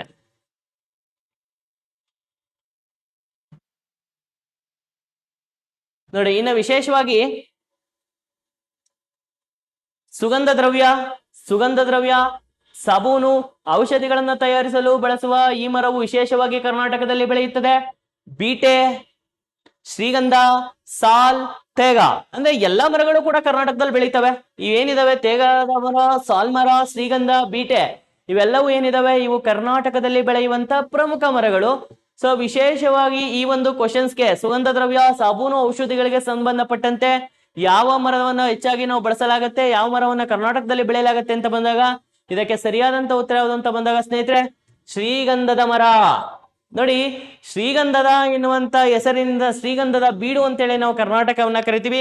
ಅತಿ ಹೆಚ್ಚು ಶ್ರೀಗಂಧ ಮರವನ್ನು ಉತ್ಪಾದನೆ ಮಾಡುವಂತ ರಾಜ್ಯ ಯಾವುದು ಅಂತ ಬಂದಾಗ ನಮ್ಮ ಕರ್ನಾಟಕ ರಾಜ್ಯವೇ ನಾವು ಕನ್ಸಿಡರ್ ಮಾಡ್ತೀವಿ. ಹಾಗಾಗಿ ಈ ಶ್ರೀಗಂಧದ ಮರ ಏನಿದೆ, ಈ ಶ್ರೀಗಂಧದ ಮರ ಸೊ ವಿಶೇಷವಾಗಿ ಯಾವ ಅರಣ್ಯ ಸಂಪತ್ತು ಇವತ್ತು ಹಿಂಗ್ ಕೇಳಿದೇನೆ, ವಿಶೇಷವಾಗಿ ಯಾವ ಅರಣ್ಯ ಸಂಪತ್ತಲ್ಲಿ ಹೇರಳವಾಗಿ ಬೆಳೆಯುತ್ತದೆ ಅಂತ. ಯಾಕಂದ್ರೆ ಭಾರತದಲ್ಲಿರುವಂತ ಅಥವಾ ಕರ್ನಾಟಕದಲ್ಲಿರುವಂತ ಪ್ರಮುಖ ಅರಣ್ಯ ಸಂಪತ್ತುಗಳು ಅಂತ ಬಂದಾಗ ನಿತ್ಯ ಋತುವರ್ಣ ಸಂಪತ್ತಿದೆ, ಉಷ್ಣವಲಯದ ಉದುರುವ ಕಾಡುಗಳಿದೆ, ಮ್ಯಾಂಗ್ರೋವ್ ಇದೆ, ಮರುಭೂಮಿ ಇದೆ, ಕುರುಚಲು ಇದೆ, ಪರ್ವತದ ಸಸ್ಯವರ್ಗ ಇದೆ, ಹಿಮಾಲಯನ್ ಸಸ್ಯವರ್ಗ ಇದೆ, ಸೂಚಿಪರ್ಣ ಕಾಡುಗಳಿದಾವೆ. ಇಷ್ಟೆಲ್ಲ ಕಾಡುಗಳು ನಮ್ಮ ಭಾರತದಲ್ಲಿದ್ದಾವೆ. ವಿಶೇಷವಾಗಿ ಕರ್ನಾಟಕದಲ್ಲಿ ಬಂದಾಗ ಕರ್ನಾಟಕದಲ್ಲಿ ನಮ್ಗೆ ನೋಡಿ ನಿತ್ಯ ಋತುವರ್ಣ ಇದೆ, ಕರ್ನಾಟಕದಲ್ಲಿ ಮ್ಯಾಂಗ್ರೋವ್ ಕಾಡುಗಳಿದಾವೆ, ಎಲೆ ಉದುರುವ ಕಾಡುಗಳಿದಾವೆ. ಈ ಮೂರು ಕರ್ನಾಟಕದಲ್ಲಿರುವಂತ ವಿಶೇಷವಾದಂತ ಕಾಡುಗಳು. ಸೊ ಈ ಕಾಡುಗಳಲ್ಲಿ ಮೂರು ಕಾಡುಗಳಲ್ಲಿ ಶ್ರೀಗಂಧದ ಮರ ಮೂರು ಕಾಡುಗಳಲ್ಲೂ ಬೆಳೆಯುತ್ತೆ. ಬೆಳೆಯಲ್ಲ ಅಂತ ಹೇಳಂಗೆ ಇಲ್ಲ, ಬೆಳೆಯುತ್ತೆ. ಆದ್ರೆ ಶ್ರೀಗಂಧದ ಮರ ಅತಿ ಹೆಚ್ಚಾಗಿ ಬೆಳೆಯುವಂತ ಭಾರತದ ಅರಣ್ಯ ಸಂಪತ್ತು ಯಾವುದು ಅಂತ ಮುಂದಿನ ಎಕ್ಸಾಮ್ ಅಲ್ಲಿ ಕೇಳಿದರೆ ನೋಡಿ, ನೀವು ಕರೆಕ್ಟ್ ಆಗಿ ಬರಿಬೇಕಾಗತ್ತೆ. ಇಲ್ಲಿ ಎವರ್ ಗ್ರೀನ್ ಫಾರೆಸ್ಟ್ ಬರಿಬಾರ್ದು, ಎಲೆ ಉದುರುವ ಕಾಡುಗಳು. ಶ್ರೀಗಂಧದ ಮರ ಎಲೆ ಉದುರುವ ಕಾಡುಗಳಲ್ಲಿ ಅತಿ ಹೆಚ್ಚಾಗಿ ಕಂಡು ಬರುತ್ತದೆ. ಹಾಗಾದ್ರೆ ಶ್ರೀಗಂಧದ ಮರದ ಮ್ಯೂಸಿಯಂ ಪ್ರಸ್ತುತ ಕರ್ನಾಟಕದಲ್ಲಿ ಎಲ್ಲಿದೆ ಅಂತ ಏನಾದ್ರೂ ಕೇಳಿದರೆ ಮೈಸೂರು ಜಿಲ್ಲೆನಲ್ಲಿದೆ. ಮೈಸೂರು ಡಿಸ್ಟಿಕ್ ಅಲ್ಲಿ ಶ್ರೀಗಂಧದ ಮರದ ಮ್ಯೂಸಿಯಂ ಇದೆ. ಅಂಡ್ ಎಲೆ ಉದುರುವ ಕಾಡುಗಳಲ್ಲಿ ಶ್ರೀಗಂಧದ ಮರ ಹೆಚ್ಚಾಗಿ ಬೆಳೆಯುತ್ತದೆ. ಕರ್ನಾಟಕದ ಹೆಸರು ಕರ್ನಾಟಕದ ಶ್ರೀಗಂಧದ ನಾಡು ಅಂತೇಳಿ ಕರ್ನಾಟಕವನ್ನ ಈ ಒಂದು ಮರವನ್ನ ಉಲ್ಲೇಖಿಸಿನೇ ನಾವು ಕರ್ನಾಟಕವನ್ನ ಉಲ್ಲೇಖ ಮಾಡ್ತೀವಿ. ಈ ರೀತಿಯಾಗಿ ನಾವು ಕೇಳ್ತಾ ಹೋಗ್ತೀವಿ. ಹಾಗಾಗಿ ಕರ್ನಾಟಕ ರಾಜ್ಯದ ರಾಜ್ಯ ಮರ ಯಾವುದು ಅಂತ ಕೇಳಿದಾಗ ಅಷ್ಟೇ ಶ್ರೀಗಂಧದ ಮರವನ್ನೇ ಬರಿಬೇಕಾಗತ್ತೆ. ಸೊ ಹಾಗಾಗಿ ಇಷ್ಟೆಲ್ಲಾ ರೀತಿಯಾಗಿ ನಾವು ಅನಾಲಿಸಿಸ್ ಮಾಡಬೇಕಾಗತ್ತೆ ಸ್ನೇಹಿತರೆ. ಯಾವ್ದೋ ಮುಂದಿನ ಎಕ್ಸಾಮ್ ಅಲ್ಲಿ ಈ ರೀತಿಯಾಗಿ ಕೇಳಿದ್ರೆ ಮುಂದಿನ ಎಕ್ಸಾಮ್ ಅಲ್ಲಿ ಇನ್ನೊಂದು ರೀತಿಯಾಗಿ ಕೇಳ್ತೇನೆ. ಒಟ್ಟಾಗಿ ಇದಕ್ಕೆ ಸರಿಯಾದಂತ ಉತ್ತರ ಶ್ರೀಗಂಧದ ಮರ. ಇನ್ನ ನದಿ ವ್ಯವಸ್ಥೆಗಳಲ್ಲಿ ಆಲ್ಮೋಸ್ಟ್ ಕ್ವಶನ್ ಇದ್ದೇ ಇರುತ್ತೆ. ಇಲ್ಲಿ ನೋಡಿ, ಭೀಮಾ, ಕೊಯ್ನಾ, ತುಂಗಭದ್ರಾ, ಘಟಪ್ರಭಾ, ಮಲಪ್ರಭಾ ಇವು ಯಾವ ನದಿಯ ಉಪನದಿಗಳು ಅಂತ ಕೇಳಿದಾನೆ. ಇಲ್ಲಿ ನೋಡಿ, ಭೀಮಾ ಮತ್ತು ಕೊಯ್ನಾ ಕೃಷ್ಣಾ ನದಿಯ ಉಪನದಿಗಳು. ಭೀಮಾ ಮತ್ತು ಕೊಯ್ನಾ ಮಹಾರಾಷ್ಟ್ರದಲ್ಲಿ ಹುಟ್ಟುವಂತ ಕೃಷ್ಣಾ ನದಿಯ ಉಪನದಿಗಳು. ಇಲ್ಲಿ ತುಂಗಭದ್ರಾ, ಘಟಪ್ರಭಾ, ಮಲಪ್ರಭಾ ಇವು ವಿಶೇಷವಾಗಿ ಮೂರು ಅಷ್ಟೇ ಕೃಷ್ಣಾ ನದಿಯ ಬಲದಂಡೆಯ ಉಪನದಿಗಳು. ಇವು ಕರ್ನಾಟಕದಲ್ಲೇ ಹುಟ್ಟುವಂತ ಕೃಷ್ಣಾ ನದಿಯ ಉಪನದಿಗಳು. ನೋಡಿ, ಉದಾಹರಣೆ ಹೇಳ್ತೀನಿ, ಒಂದು ಎಕ್ಸಾಂಪಲ್. ತುಂಗಭದ್ರಾ ನದಿಯಲ್ಲಿ ಹುಟ್ಟುತ್ತೆ, ಇದು ಚಿಕ್ಕಮಗಳೂರು ಜಿಲ್ಲೆಯ ಗಂಗಾಮೂಲ ಶಿಖರದಲ್ಲಿ ಹುಟ್ಟುತ್ತೆ. ಇದು ಫೈನಲ್ ಆಗಿ ನಮ್ಗೆ ಆಂಧ್ರ ಪ್ರದೇಶದ ಹಾಲಂಪುರದ ಬಳಿ ತುಂಗಭದ್ರಾ ನದಿಯನ್ನು ಸೇರುತ್ತೆ. ಹುಟ್ಟೋದು ಮಾತ್ರ ಕರ್ನಾಟಕದಲ್ಲೇನೆ. ಇನ್ನ ಘಟಪ್ರಭಾ ನದಿ ಅಂತ ಬಂದಾಗ ನೋಡಿ, ಘಟಪ್ರಭಾ ನದಿ ಮಹಾರಾಷ್ಟ್ರದಲ್ಲೇ ಹುಟ್ಟುತ್ತೆ. ಬಟ್ ಇದ್ರ ಅತಿ ಹೆಚ್ಚು ಯೂಸಸ್ ಇರೋದು ಬಂದು ಕರ್ನಾಟಕದಲ್ಲಿ. ಯಾಕಂದ್ರೆ ಈ ಘಟಪ್ರಭಾ ನದಿ ಮಹಾರಾಷ್ಟ್ರದ ವೆಸ್ಟರ್ನ್ ಘಾಟ್ ಅಲ್ಲಿ ಬರುವಂತ ರತ್ನಗಿರಿ ಜಿಲ್ಲೆಯ ಭಾಗದಲ್ಲಿ ಹುಟ್ಟುತ್ತೆ. ರತ್ನಗಿರಿ ಮತ್ತು ಕೊಲ್ಲಾಪುರ ಜಿಲ್ಲೆಗಳಲ್ಲಿ ಏರಿದು ಬೆಳಗಾವಿಯ ಮೂಲಕ ಕರ್ನಾಟಕವನ್ನ ಪ್ರವೇಶ ಮಾಡುವಂತ ತುಂಗಭದ್ರಾ ನದಿ ಇಮಿಡಿಯೇಟ್ ಕರ್ನಾಟಕವನ್ನ ಪ್ರವೇಶ ಮಾಡಿದೆ. ಇಮಿಡಿಯೇಟ್ ಕರ್ನಾಟಕದ ನಯಾಗಾರವಾದಂತ ಗೋಕಾಕ್ ಜಲಪಾತವನ್ನ ನಿರ್ಮಾಣ ಮಾಡುತ್ತೆ, ಗೋಕಾಕ್ ಫಾಲ್ಸ್ ಅನ್ನ ನಿರ್ಮಾಣ ಮಾಡುತ್ತೆ. ಈ ಗೋಕಾಕ್ ಫಾಲ್ಸ್ ಬೆಳಗಾವಿ ಜಿಲ್ಲೆಯ ಗೋಕಾಕ್ ಪಟ್ಟಣದಲ್ಲಿದೆ. ಇದು ಕರ್ನಾಟಕದ ನಯಾಗಾರ, ಕರ್ನಾಟಕದ ಸುಂದರವಾದಂತ ಫಾಲ್ಸ್. ಇಂಥ ಘಟಪ್ರಭಾ ನದಿಗೆ ವಿಶೇಷವಾಗಿ ಬೆಳಗಾವಿ ಜಿಲ್ಲೆಯಲ್ಲಿ ಇಡಕಲ್ ಜಲಾಶಯ ಅಥವಾ ಅದನ್ನ ರಾಜ ಲಕ್ಕಮ್ಮಗೌಡ ಎನ್ನುವಂತ ಜಲಾಶಯವನ್ನ ನಿರ್ಮಾಣ ಮಾಡಿದರೆ. ಕೇಳ್ತಾನೆ ಸ್ನೇಹಿತರೆ ಕ್ವಶನ್ ಇದನ್ನ. ಇನ್ನು ಘಟಪ್ರಭಾ ನದಿಗೆ ಎರಡು ಉಪನದಿಗಳಿದಾವೆ, ಹಿರಣ್ಯಕೇಶಿ ಮತ್ತೊಂದು ಮಾರ್ಕಂಡೇಯ ಅಂತ. ಇಲ್ಲಿ ನೋಡಿ, ಹಿರಣ್ಯಕೇಶಿ ಮತ್ತು ಮಾರ್ಕಂಡೇಯ ಅಂತ ಬಂದಾಗ ಇದೆರಡೂ ಕೂಡ ಬೆಳಗಾವಿಯಲ್ಲಿ ಘಟಪ್ರಭಾ ನದಿಯ ಉಪನದಿಗಳು. ಇದರಲ್ಲಿ ಮಾರ್ಕಂಡೇಯ ನದಿ ಅನ್ನೋದು ವಿಶೇಷ. ಯಾಕಪ್ಪ ಅಂದ್ರೆ ಮಾರ್ಕಂಡೇಯ ನದಿ ಗೋಡಂಚಿನ ಮಲ್ಕಿ ಜಲಪಾತವನ್ನ ನಿರ್ಮಾಣ ಮಾಡುತ್ತದೆ. ಮೊನ್ನೆ ನಡೆದಂತ ಬೆಸ್ಕಾಂ ಎಕ್ಸಾಮ್ ಅಲ್ಲಿ ಇದೇ ಕ್ವಶನ್. ಗೋಡಂಚಿನ ಮಲ್ಕಿ ಜಲಪಾತವನ್ನ ನಿರ್ಮಾಣ ಮಾಡುವಂತ ನದಿ ಮಾರ್ಕಂಡೇಯ, ಇದು ಘಟಪ್ರಭಾ ನದಿಯ ಉಪನದಿ. ಇನ್ನ ಮಲಪ್ರಭಾ ನದಿ ಇದು ಅಷ್ಟೇ ಬಹಳ ವಿಶೇಷತೆ ಇದೆ. ಕರ್ನಾಟಕದಲ್ಲೇ ಹುಟ್ಟಿ ಕರ್ನಾಟಕದಲ್ಲೇ ಕೊನೆಯಾಗುವಂತ ಕೃಷ್ಣಾ ನದಿಯ ಬಲದಂಡೆಯ ಏಕೈಕ ಉಪನದಿ ಅಂತ ಹೇಳಿ ಕರಿತೀವಿ. ಇದು ವಿಶೇಷವಾಗಿ ಬೆಳಗಾವಿ ಜಿಲ್ಲೆಯ ಖಾನಾಪುರದ ಭಾಗದಲ್ಲಿ ಹುಟ್ಟುತ್ತೆ.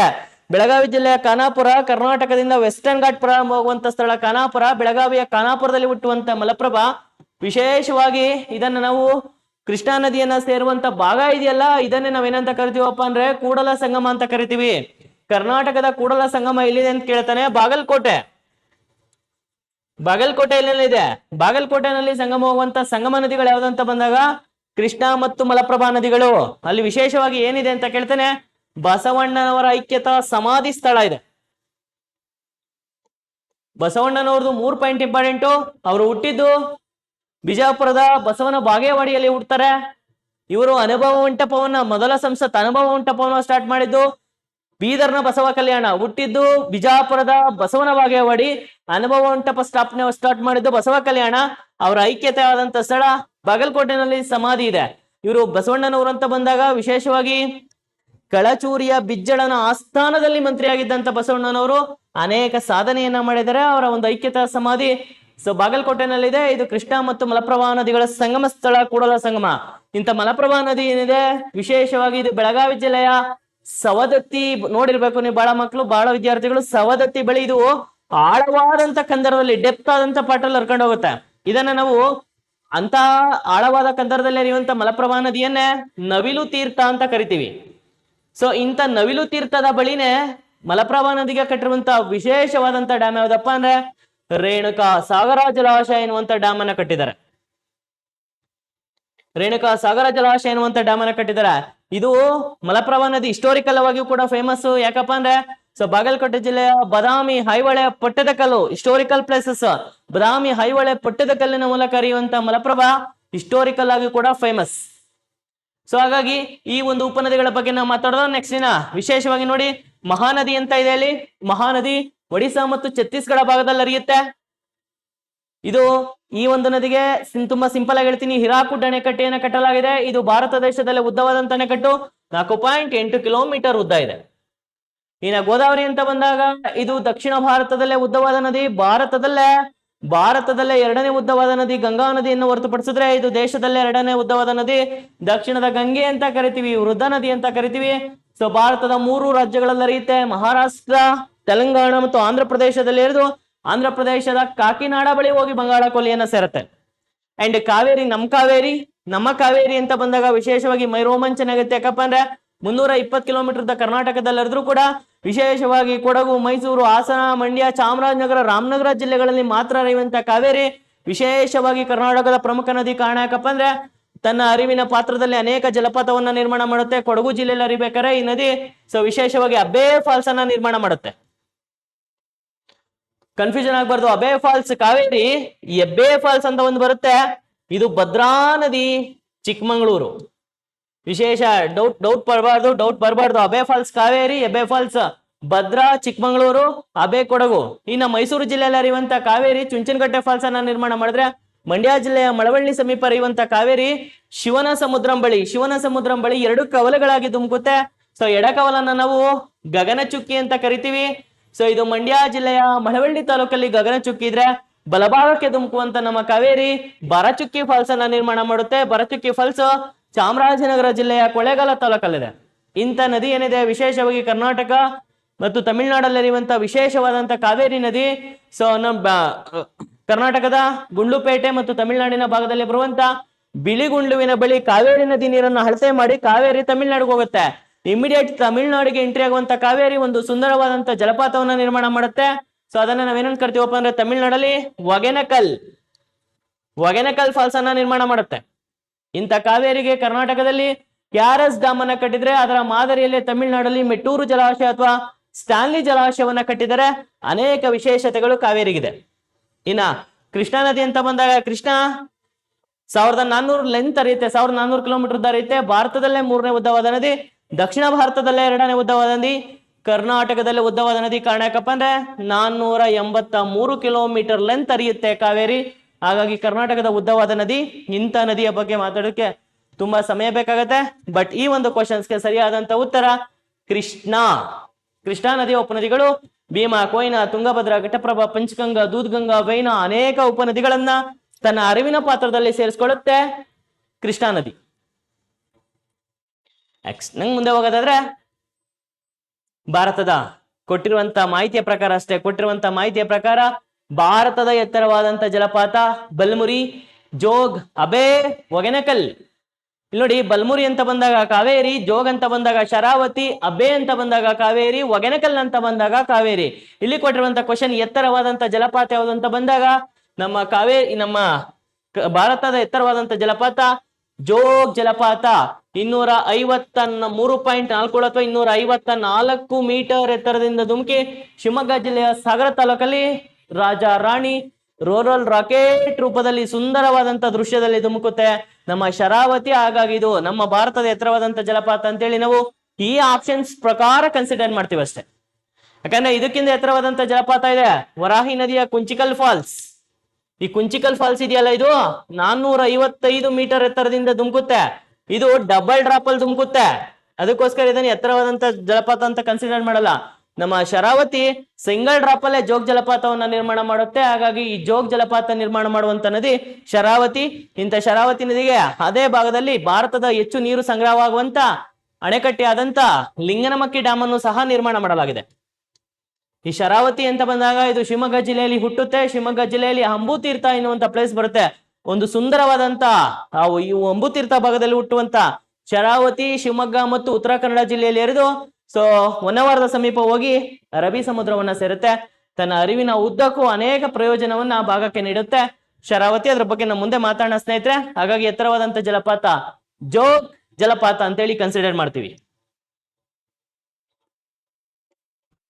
ಇನ್ನ ಕ್ರಾಂತಿಗಳು ಅಂತ ಬಂದಾಗ ವಿಶೇಷವಾಗಿ ಕ್ರಾಂತಿಗಳು ಕೂಡ ನಮ್ಗೆ ಬೇಕಾಗತ್ತೆ. ಇಲ್ಲಿ ನೋಡಿ, ವಿಶೇಷವಾಗಿ ಮೀನಿನ ಉತ್ಪಾದನೆ ನೀಲಿ ಕ್ರಾಂತಿ ಅಂತ ಬರುತ್ತೆ, ಹಾಲು ಉತ್ಪಾದನೆ ಶ್ವೇತ ಕ್ರಾಂತಿ ಅಂತ ಬರುತ್ತೆ, ಕೃಷಿ ಮತ್ತು ಕೃಷಿ ಆಧಾರಿತ ಚಟುವಟಿಕೆಗಳು ಅಂತ ಬಂದಾಗ ಅದನ್ನ ನಾವು ವಿಶೇಷವಾಗಿ ಹಸಿರು ಕ್ರಾಂತಿ ಅಂತ ಕರಿತಾ ಹೋಗ್ತೀವಿ. ಇನ್ನ ಮಾಂಸದ ಉತ್ಪಾದನೆ ಅಂತ ಬಂದಾಗ ಅದು ಕೆಂಪು ಕ್ರಾಂತಿ. ಯಾವುದಕ್ಕೆ ಸಂಬಂಧಪಟ್ಟಿದೆ ಅಂತ ಬಂದಾಗ ಅದನ್ನ ಮಾಂಸದ ಉತ್ಪಾದನೆಗೆ ಸಂಬಂಧಪಟ್ಟಿದೆ ಅಂತ ಹೇಳ್ತಾ ಹೋಗ್ತೀವಿ. ಸೊ ಹಾಗಾಗಿ ನೆನ್ಪಿಟ್ಕೋಬೇಕು, ಹೆಚ್ಚು ಇಲ್ಲ ಹಸಿರು ಕ್ರಾಂತಿ ಬಗ್ಗೆ ಕೇಳ್ತಾನೆ, ಇಲ್ಲ ಹಾಲು ಉತ್ಪಾದನೆಯ ಬಗ್ಗೆ ಕೇಳ್ತಾ ಹೋಗ್ತಾನೆ. ಯಾಕಂದ್ರೆ ಹಾಲು ಉತ್ಪಾದನೆ ಆಪರೇಷನ್ ಫ್ಲಡ್ ಅಂತ ಕರಿತೀವಿ ಇದನ್ನ. ಶ್ವೇತ ಕ್ರಾಂತಿ ಅಂದ್ರೆ ಹಾಲಿನ ಉತ್ಪಾದನೆಯಲ್ಲಿ ಆದಂತ ಹೆಚ್ಚಳವನ್ನೇ ಶ್ವೇತ ಕ್ರಾಂತಿ ಅಂತ ಕರಿತೀವಿ. ಶ್ವೇತ ಕ್ರಾಂತಿಯ ಪಿತಾಮಹ ಯಾರು ಅಂತ ಬಂದಾಗ ಅವರನ್ನ ವರ್ಗೀಸ್ ಕುರಿಯನ್ ಅಂತೀವಿ. ನೋಡಿ, ಕೃಷಿ ಮತ್ತು ಕೃಷಿ ಆಧಾರಿತ ಚಟುವಟಿಕೆಗಳಾದಂತ ಉತ್ಪನ್ನವನ್ನ ನಾವೇನಂತ ಕರಿತೀವಪ್ಪ ಅಂದ್ರೆ ಹಸಿರು ಕ್ರಾಂತಿ ಅಂತ ಕರಿತೀವಿ. ಈ ಹಸಿರು ಕ್ರಾಂತಿ ಅಂತ ಬಂದಾಗ ಜಗತ್ತಲ್ಲಿ ಹಸಿರು ಕ್ರಾಂತಿಯನ್ನು ಅಳವಡಿಸಿಕೊಂಡಂತ ಜಗತ್ತಿನ ಮೊದಲ ರಾಷ್ಟ್ರ ಯಾವುದು ಅಂತ ಕೇಳ್ಬೋದು, ಮೆಕ್ಸಿಕೋ.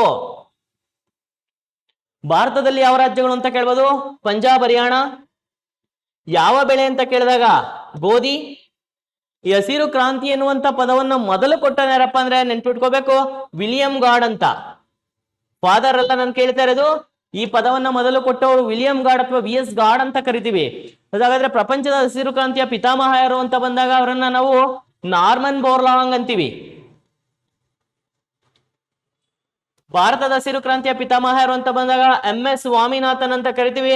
ಇವರಿಗೆ ಭಾರತ ರತ್ನ ಪ್ರಶಸ್ತಿ ಕೂಡ ದೊರೆತಿದೆ MS ಸ್ವಾಮಿನಾಥನ್ ಅವರಿಗೆ. ಹಾಗಾಗಿ ಇವರನ್ನ ಹಸಿರು ಕ್ರಾಂತಿಯ ಪಿತಾಮಹ ಅಂತ ಹೇಳ್ತಾ ಕರಿತಾ ಹೋಗ್ತೀವಿ. ಇವೆಲ್ಲವೂ ಕೂಡ ಕ್ರಾಂತಿಗಳಿಗೆ ಸಂಬಂಧಪಟ್ಟಂತ ವಿಶೇಷ ಪಾಯಿಂಟ್ಸ್ ಅಂತ ನಾವು ನೋಡ್ತಾ ಹೋಗ್ತೀವಿ ಸ್ನೇಹಿತರೆ. ಇನ್ನ ನಂಜನಗೂಡು ರಸಬಾಳೆ ಬ್ಯಾಡಗಿ ಏನಕ್ಕೆ ಫೇಮಸ್ ಅಂತ ಕೇಳ್ತಾನೆ. ನಂಜನಗೂಡು ಅಂತ ಬಂದಾಗ ನಿಮ್ಗೆ ಕರ್ನಾಟಕದಲ್ಲಿರುವಂತ ಒಂದು ಹಿಸ್ಟೋರಿಕಲ್ ಆದಂತ ಸ್ಥಳ ನಂಜನಗೂಡು. ಯಾಕಂದ್ರೆ ಕರ್ನಾಟಕದ ದೊಡ್ಡ ದೇವಸ್ಥಾನ ಯಾವುದು ಅಂತ ಕೇಳಿದಾಗ ನಂಜನಗೂಡಿನ ಶ್ರೀಕಂಠೇಶ್ವರ ದೇವಸ್ಥಾನ. ನಂಜನಗೂಡಿನ ಶ್ರೀಕಂಠೇಶ್ವರ ದೇವಸ್ಥಾನ ಏನಿದೆ, ಇದು ಕರ್ನಾಟಕದ ಅತ್ಯಂತ ದೊಡ್ಡ ದೇವಸ್ಥಾನ. ನಂಜನಗೂಡಿನ ಶ್ರೀಕಂಠೇಶ್ವರ ಯಾವ ನದಿಯ ದಡದ ಮೇಲಿದೆ ಅಂತ ಕೇಳ್ತಾನೆ, ಬಹಳ ಇಂಪಾರ್ಟೆಂಟು. ನಂಜನಗೂಡಿನ ಶ್ರೀಕಂಠೇಶ್ವರ ಕಾವೇರಿ ನದಿಯ ಉಪನದಿ ಆದಂತ ಕಬಿನಿ ನದಿಯ ದಡದ ಮೇಲೆ ವಿಸ್ತರಿತವಾಗಿರುವಂತಹ ದೇವಾಲಯವೇ ನಂಜನಗೂಡಿನ ಶ್ರೀಕಂಠೇಶ್ವರ ದೇವಾಲಯ. ಸೊ ಹಾಗಾಗಿ ನಂಜನಗೂಡು ಶ್ರೀಕಂಠೇಶ್ವರಕ್ಕೂ ಫೇಮಸ್. ಬೆಳೆಗಳ ವಿಚಾರಕ್ಕೆ ಬಂದಾಗ ನಂಜನಗೂಡಿನ ರಸಬಾಳೆ ಕರ್ನಾಟಕದಲ್ಲೇ ಭಾರತದಲ್ಲೇ ಫೇಮಸ್. ತುಂಬಾ ಟೇಸ್ಟಿ ಆಗಿರುವಂತ ರಸಬಾಳೆಯನ್ನು ನಂಜನಗೂಡಲ್ಲಿ ಬೆಳೀತಾರೆ. ಇನ್ನ ಮುಂದುವರೆದ ಭಾಗವಾಗಿ ಬ್ಯಾಡಗಿ ಅನ್ನೋದೇನು ಅಂತ ಬಂದಾಗ ವೀಳ್ಯದೆಲೆ, ಮೆಣಸಿನಕಾಯಿ, ಬದನೆಕಾಯಿ, ತೆಂಗಿನಕಾಯಿ ಅಂತ ಇದೆ. ಸೊ ನೋಡಿ, ಇದು ತೆಂಗಿನಕಾಯಿ ಅಲ್ಲ, ವೀಳ್ಯದೆಲೆ ಅಲ್ಲ. ಸೊ ಬ್ಯಾಡಗಿ ಅನ್ನೋದು ಒಂದು ಮೆಣಸಿನಕಾಯಿ. ಬ್ಯಾಡಗಿ ಅನ್ನೋದು ಒಂದು ಮೆಣಸಿನಕಾಯಿ. ಇದಕ್ಕೆ ಸರಿಯಾದಂತ ಉತ್ತರ ಅಂತೇಳಿ ನಾವು ಕನ್ಸಿಡರ್ ನೋಡ್ತೀವಿ ಸ್ನೇಹಿತರೆ. ಆಗ್ಲಿಂದ ನೋಡ್ತಾ ಇದ್ದೀರಾ, ಎರಡೂ ಕ್ವಶನ್ಸ್ ಗಳು ಬೆಳೆಗಳ ಮೇಲೆ ಬರ್ತಾ ಇದಾವೆ. ಎರಡೂ ಕ್ವಶನ್ಸ್ ಗಳು ಬೆಳೆಗಳ ಮೇಲೆ ರಿಪೀಟ್ ಆಗ್ತಾ ಇದಾವೆ. ಸೊ ಸಂಪೂರ್ಣವಾದಂತ ಮಾಹಿತಿಯನ್ನ ನಾನು ಬುಕ್ಕಲ್ಲಿ ಹಾಕಿದ್ದೀನಿ, ಬೆಳೆಗಳಿಗೆ ಸಂಬಂಧಪಟ್ಟಂತ ಸಂಪೂರ್ಣವಾದಂತ ಮಾಹಿತಿ. ಸೊ ಎಲ್ಲ ಚಿಕ್ಕ ಬದನೆಕಾಯಿ ಇರ್ಬೋದು, ಆಲೂಗೆಡ್ಡೆ, ಈರುಳ್ಳಿ, ಎಲ್ಲ ಬೆಳೆಗಳ ಮೇಲೂ ಕೂಡ ನಾನು ಪುಸ್ತಕದಲ್ಲಿ ಮೆನ್ಷನ್ ಮಾಡಿದ್ದೀನಿ ಸ್ನೇಹಿತರೆ. ಓದಿ ನಿಮಗೆ ಖಂಡಿತವಾಗ್ಲೂ ಯೂಸ್ ಆಗತ್ತೆ. ಇನ್ನು ಬಹಳ ಪ್ರಮುಖವಾಗಿರುವಂತ ಮತ್ತೊಂದು ಕ್ವಶನ್, ಕರ್ನಾಟಕದ ಪ್ರಸಿದ್ಧ ಕಾಫಿ ಒಂದು ಡ್ಯಾಶ್ ಅಂತ ಕೇಳಿದ್ದಾನೆ. ಇಲ್ಲಿ ನೋಡಿ, ನಾರು ಬೆಳೆ ನೆವರ್, ಒಣ ಬೆಳೆ ಅಲ್ಲ, ಮುಂಗಾರು ಬೆಳೆ, ಖಾರಿಫ್ ಬೆಳೆ ಅಲ್ಲ. ಇಲ್ಲಿ ಈಸಿಯಾಗಿ ನೀವು ಕ್ಲಿಯರ್ ಮಾಡ್ಬೋದು. ಕರ್ನಾಟಕದ ಕಾಫಿಯು ಯಾವ ಬೆಳೆ ಅಂತ ಬಂದಾಗ ಇದೊಂದು ಪಾನೀಯ ಬೆಳೆ. ಇದನ್ನ ವಾಣಿಜ್ಯ ಬೆಳೆ ಅಂತ ಕರಿತೀವಿ. ಪಾನೀಯ ಬೆಳೆ ವಾಣಿಜ್ಯ ಬೆಳೆ ಅಂತ ಕರಿತಾ ಹೋಗ್ತೀವಿ. ಯಾಕಂದ್ರೆ ಕಾಫಿ ಅಂತ ಬಂದಾಗ ಇದೊಂದು ಪಾನೀಯ ಬೆಳೆ. ಕಾಫಿಯನ್ನ ಜಗತ್ತಲ್ಲಿ ಕಾಫಿಯ ವೈಜ್ಞಾನಿಕ ಹೆಸರೇನು ಅಂತ ಕೇಳಿದಾಗ ಕಾಫಿಯೇ ರುಬಿಯಾಸಿಸ್ ಅಂತೀವಿ. ಕಾಫಿಯೇ ರುಬಿಯಾಸಿಸ್ ಅಂತ ಕರಿತೀವಿ, ಸೈಂಟಿಫಿಕ್ ನೇಮ್ ಇದ್ರದ್ದು. ಇಂಥ ಕಾಫಿ ಅಂತ ಬಂದಾಗ ಜಗತ್ತಲ್ಲಿ ಅತಿ ಹೆಚ್ಚು ಕಾಫಿಯನ್ನು ಉತ್ಪಾದನೆ ಮಾಡುವಂತ ರಾಷ್ಟ್ರ ಯಾವುದು ಅಂತ ಬಂದಾಗ ಬ್ರೆಜಿಲ್. ಭಾರತದಲ್ಲಿ ಅಂತ ಬಂದಾಗ ಕರ್ನಾಟಕದಲ್ಲಿ ಅಂತ ಬಂದಾಗ ಚಿಕ್ಕಮಗಳೂರು ಮತ್ತು ಕೊಡಗು ಭಾಗದಲ್ಲಿ ಅತಿ ಹೆಚ್ಚು ಕಾಫಿಯನ್ನು ಉತ್ಪಾದನೆ ಮಾಡಲಾಗ್ತಾ ಇದೆ. ಇನ್ನ ಕಾಫಿ ಬಗ್ಗೆ ಏನೆಲ್ಲ ಕೇಳ್ಬೋದು, ಈಗ ಉದಾಹರಣೆ ನೋಡಿ, ಭಾರತದಲ್ಲಿ ಕಾಫಿ ಅಥವಾ ಪ್ರಪಂಚದಲ್ಲಿ ಕಾಫಿಯ ತಳಿಗಳು ಅಂತ ಬಂದಾಗ ಎರಡಿದಾವೆ. ಒಂದು ಅರೇಬಿಕಾ ಇದೆ, ಮತ್ತೊಂದು ರಬಸ್ಟೋ ಇದೆ. ಈ ಅರೇಬಿಕಾ ಮತ್ತು ರಬಸ್ಟೋ ಎರಡು ತಳಿಗಳು ಅಂತ ಬಂದಾಗ ನೋಡಿ, ತುಂಬಾ ಕ್ವಾಲಿಟಿ ಆದಂತ ಕಾಫಿಯ ತಳಿ ಯಾವುದು ಅಂತ ಬಂದಾಗ ಅರೇಬಿಕಾ. ಮೀಡಿಯಂ ಆಗಿರುವಂತ ಇದಕ್ಕಿಂತ ಕಡಿಮೆ ತಳಿ ಯಾವುದು ಅಂತ ಬಂದಾಗ ರೊಬಸ್ಟೋ. ಹಾಗಾದ್ರೆ ನಮ್ಮ ಭಾರತದಲ್ಲಿ ಮತ್ತು ಕರ್ನಾಟಕದಲ್ಲಿ ಯಾವ ಕಾಫಿಯ ತಳಿಯನ್ನು ಹೆಚ್ಚಾಗಿ ಬೆಳೆಯಲಾಗುತ್ತೆ ಅಂತ ಕೇಳಿದಾಗ ರೊಬಸ್ಟೋ ತಳಿಯನ್ನು ಹೆಚ್ಚಾಗಿ ಬೆಳೆಯಲಾಗ್ತಾ ಇದೆ. ಸೊ ಹಾಗಾದ್ರೆ ಈ ಕಾಫಿಯ ತಳಿ ಅಂತ ಬಂದಾಗ ನೋಡಿ, ಕಾಫಿಯ ತಳಿಗಳ ಬಗ್ಗೆ ಅರ್ಥ ಆಯ್ತು. ಇನ್ನು ಮುಂದೆ ಏನ್ ಬೇಕಾದ್ರೂ ಕೇಳಿ. ಇನ್ನ ಭಾರತದ ಕಾಫಿಯ ಬಂದರು ಯಾವುದು ಅಂತ ಕೇಳಬಹುದು, ನವಮಂಗಳೂರು. ಪ್ರಪಂಚದ ಕಾಫಿಯ ಬಂದರು ಯಾವುದು ಅಂತ ಕೇಳ್ಬೋದು, ರಿಯೋಡಿ ಜನೈರೋ. ರಿಯೋಡಿ ಜನೈರೋ ಅಥವಾ ಸ್ಯಾಂಟೋಸ್ ಅಂತ ಬರುತ್ತವೆ. ಏನಾದ್ರೂ ಕೇಳಿ ಕಾಫಿಯ ಬಗ್ಗೆ ಕೇಳ್ತಾನೆ, ಕ್ವಶನ್ಸ್ ಕಾಫಿಯ ಬಗ್ಗೆ ಕೇಳ್ತಾನೆ ಇರ್ತಾನೆ. ಸೊ ಮುಂದುವರೆದ ನಾವು ಕಾಫಿಯನ್ನು ಒಂದು ಸಪರೇಟ್ ಟಾಪಿಕ್ ತಗೊಂಡಾಗ ಕಾಫಿಯ ಬಗ್ಗೆ ಮಾತಾಡೋಣ. ನಾವು ಏನೋ ಕರ್ನಾಟಕದ ಪ್ರಸಿದ್ಧ ಕಾಫಿ ಅನ್ನೋದು ಒಂದು ಏನು ಅಂತ ಕೇಳಿದಾಗ ಅದೊಂದು ಪಾನೀಯ ಬೆಳೆ ಅಂತೇಳಿ ನಾವು ಕನ್ಸಿಡರ್ ಮಾಡ್ತೀವಿ. ನೆಕ್ಸ್ಟ್ ಮುಂದೆ ಹೋಗುವ. ರಷ್ಯಾದ ಸಹಯೋಗದೊಂದಿಗೆ ಭಾರತ ಈ ಕೆಳಕಂಡಲ್ಲಿ ಉಕ್ಕಿನ ಕೈಗಾರಿಕೆಗಳನ್ನ ಸಹಾಯ ಮಾಡಲು ರಷ್ಯಾದರ ಸಹಕಾರವನ್ನ ಪಡೆಯುತ್ತೆ. ಆಪ್ಷನ್ ಎ ಬಿಲೈ ಮತ್ತು ಬೊಕಾರೋ. ಬಿಲೈ, ರೂರ್ಕೆಲಾ, ಬೊಕಾರೋ, ದುರ್ಗಾಪುರ ಅಂಡ್ ಜಮ್ಶೆಡ್ಪುರ, ಭದ್ರಾವತಿ ಅಂತ ಇದೆ. ಇಲ್ಲಿ ರಷ್ಯಾದ ಸಹಯೋಗದೊಂದಿಗೆ ಭಾರತ ಸ್ಟಾರ್ಟ್ ಮಾಡಿರುವಂತ ಉಕ್ಕಿನ ಕೈಗಾರಿಕೆ ಯಾವ್ದಪ್ಪ ಅಂದ್ರೆ ಬಿಲೈ ಮತ್ತು ಬೊಕಾರೋ ಎನ್ನುವಂತ ಇಂಡಸ್ಟ್ರಿಯನ್ನ ರಷ್ಯಾದ ಸಹಯೋಗದೊಂದಿಗೆ ಭಾರತ ಸ್ಟಾರ್ಟ್ ಮಾಡಿದೆ. ಹಾಗಾಗಿ ಇದಕ್ಕೆ ನೀವು ಸರಿಯಾದಂತ ಉತ್ತರವನ್ನು ಟಿಕ್ ಮಾಡ್ಬೇಕಾಗತ್ತೆ ಸ್ನೇಹಿತರೆ.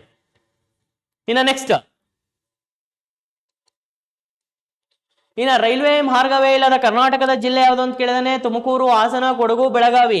ನಿಮಗೆ ಈಸಿಯಾಗಿ ಐಡೆಂಟಿಫೈ ಮಾಡ್ಬಿಡ್ಬೋದು. ಯಾಕಂದ್ರೆ ಈ ಒಂದು ರೈಲ್ವೆ ಅಂತ ಬಂದಾಗ 1859ರಲ್ಲಿ ಕರ್ನಾಟಕದಲ್ಲಿ ಪ್ರಾರಂಭವಾದ್ರೂ ಕೂಡ 64ರಲ್ಲಿ ಅಧಿಕೃತವಾಗಿ ರೈಲ್ವೆ ಕರ್ನಾಟಕದಲ್ಲಿ ಬೆಂಗಳೂರಿಂದ ತಮಿಳುನಾಡಿನ ಜೋಲಾರ್ಪೇಟೆವರೆಗೆ ಕರ್ನಾಟಕದಲ್ಲಿ ಮೊದಲ ಬಾರಿಗೆ ರೈಲು ಸಂಚಾರ ಮಾಡುತ್ತೆ.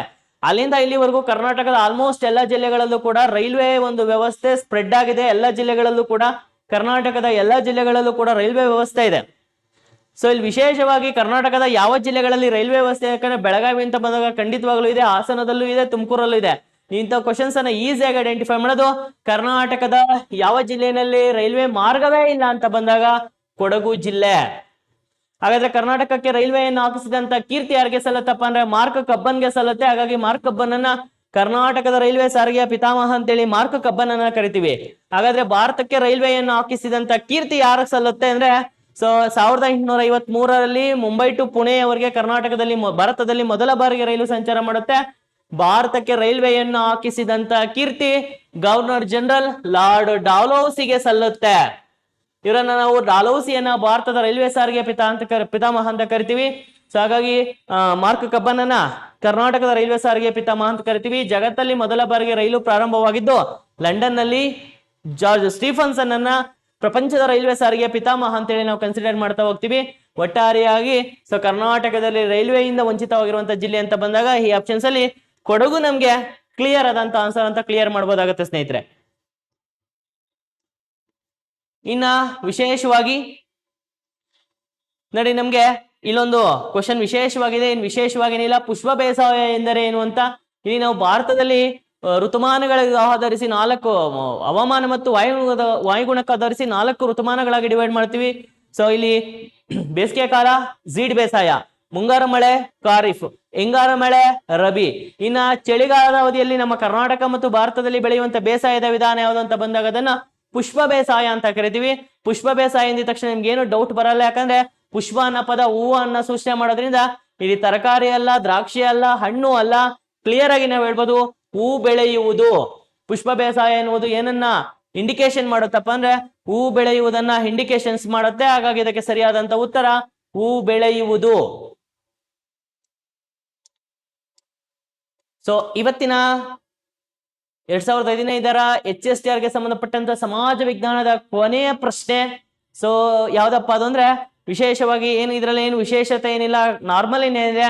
ಭಾರತದ ಪ್ರಮುಖ ಪಾನೀಯ ಬೆಳೆಗಳು ಕೋಕೋ, ಕಾಫಿ, ಕಾಫಿ ಚಿಕೋರಿ, ಕಾಫಿ ಚಹಾ, ಕೋಕೋ ಚಹಾ ಅಂತ ಇದೆ. ಕೋಕೋ ಅಂತ ಬಂದಾಗ ಇದೊಂದು ವಾಣಿಜ್ಯ ಬೆಳೆ. ಕೋಕೋವನ್ನ ಕಾಫಿ ಮತ್ತು ಚಹಾದ ನಡುವೆನೂ ಬೆಳೀತಾ ಹೋಗ್ತಾರೆ, ಜೊತೆಗೆ ತೆಂಗು ಮತ್ತು ಅಡಿಕೆ ನಡುವೆನೂ ಬೆಳೀತಾ ಹೋಗ್ತಾರೆ ಕೋಕೋವನ್ನ. ಯಾಕಂದ್ರೆ ಕೋಕೋ ಅಂತ ಬಂದಾಗ ಅದನ್ನ ಚಾಕ್ಲೇಟ್ ತಯಾರಿಕೆಯಲ್ಲಿ, ಕೇಕ್ ತಯಾರಿಕೆಯಲ್ಲಿ ಹೆಚ್ಚಾಗಿ ಬಳಸ್ತಾ ಹೋಗ್ತೀವಿ. ಇದು ಪಾನೀಯ ಬೆಳೆ ಅಲ್ಲ. ಇನ್ನ ಚಿಕೋರಿ ಅನ್ನೋದು ಪಾನೀಯ ಬೆಳೆ ಅಲ್ವೇ ಅಲ್ಲ. ಆಗ ಇಲ್ಲಿ ಕೊಟ್ಟಿರುವಂತ ಮ್ಯಾಚ್ ಸರಿಯಾದಂತ ಉತ್ತರ ಯಾವುದು ಅಂತ ಬಂದಾಗ ಕಾಫಿ ಮತ್ತು ಚಹಾವನ್ನ ನಾವೇನಂತ ಕರಿತೀವಪ್ಪ ಅಂದ್ರೆ ಭಾರತದ ಪಾನೀಯ ಬೆಳೆಗಳು ಅಂತೇಳಿ ನಾವು ಕಾಫಿ ಮತ್ತು ಚಹಾವನ್ನ ಕನ್ಸಿಡರ್ ಮಾಡ್ತಾ ಹೋಗ್ತೀವಿ. ಅರ್ಥ ಆಯ್ತಲ್ಲ? ಸೊ ಹಾಗಾಗಿ ಇಷ್ಟು ಕ್ವಶನ್ಸ್ ಗಳನ್ನ ಸುಮಾರು 22ರಿಂದ 23 ಕ್ವಶನ್ಸ್ ಅನ್ನ ಸ್ನೇಹಿತರೆ ಇವತ್ತು ನಿಮ್ಮ ಮುಂದೆ ನಾನು ಡಿಸ್ಕಷನ್ ಮಾಡಿದ್ದೀನಿ. ಅದು ವಿಶೇಷವಾಗಿ ಸಂಭವನೀಯ ಪ್ರಶ್ನೆ ಪತ್ರಿಕೆಗಳನ್ನ ಆಧಾರವಾಗಿಟ್ಟುಕೊಂಡು ಮುಂದೆ ಬರುವಂತ ಕ್ವಶನ್ಸ್ ಗಳನ್ನ ಆಧಾರವಾಗಿಟ್ಟುಕೊಂಡು ನಾನು ನಿಮ್ಮ ಮುಂದೆ ಚರ್ಚೆ ಮಾಡಿದ್ದೀನಿ ಸ್ನೇಹಿತರೆ. ಯಾರಿಗೆಲ್ಲ ಈ ಒಂದು ತರಗತಿಗಳು ಇಷ್ಟ ಆಗಿದೆ, ಸೊ ಇದನ್ನು ಹೆಚ್ಚು ಶೇರ್ ಮಾಡಿ, ಜೊತೆಗೆ ನಿಮ್ಮ ಬೆಂಬಲ ಸದಾ ಇರಲಿ. ಮತ್ತೆ ನನ್ನ ಸಣ್ಣ ಒಂದು ಕೋರಿಕೆ ಏನಪ್ಪಾ ಅಂದ್ರೆ ನನ್ನ ಪುಸ್ತಕದಲ್ಲಿ ಬಹಳಷ್ಟು, ಯಾಕಂದ್ರೆ ಮೊನ್ನೆ ನಡೆದಂತ ಎಲ್ಲ ಸಿವಿಲ್ ಪೊಲೀಸ್ ಕಾನ್ಸ್ಟೇಬಲ್ HK ನಾನ್ HK ಹಿಂದೆ ನಡೆದಂತ KE ಕಾಳ್ ಮಾಡಿದಂತ SDA FDA BWC SB ಯಾವುದೇ ಪ್ರಶ್ನೆ ಪತ್ರಿಕೆಗಳನ್ನ ನೀವು ನೋಡಿದಾಗ ನನ್ನ ಪುಸ್ತಕದಲ್ಲಿ ಬಹುತೇಕ ಕ್ವಶನ್ಸ್ ಗಳು ಕವರ್ ಆಗಿದಾವೆ. ಸೊ ಹಾಗಾಗಿ ನನ್ನ ಪುಸ್ತಕವನ್ನ ಹೆಚ್ಚು ಶೇರ್ ಮಾಡಿ, ನನಗೆ ಸಪೋರ್ಟ್ ಮಾಡಿ. ನಿಮ್ಮ ಪ್ರತಿನಿತ್ಯನೂ ಕೂಡ ನಿಮ್ಮ ಮುಂದೆ ಕೇಳುವಂತ ಕ್ವಶನ್ಗಳು, ಮುಂದೆ ಬರುವಂತ ಕ್ವಶನ್ಗಳು, ಕೇಳಿರುವಂತ ಕ್ವಶನ್ಸ್ ಗಳ ಬಗ್ಗೆ ಪ್ರತಿನಿತ್ಯನೂ ಚರ್ಚೆ ಮಾಡ್ತಾ ಹೋಗ್ತೀನಿ. ಎಲ್ಲರಿಗೂ ಒಳ್ಳೇದಾಗ್ಲಿ, ಚೆನ್ನಾಗಿ ಓದಿ, ದೇವರೆಲ್ಲರಿಗೂ ಒಳ್ಳೇದ್ ಮಾಡ್ಲಿ. Thank you so much.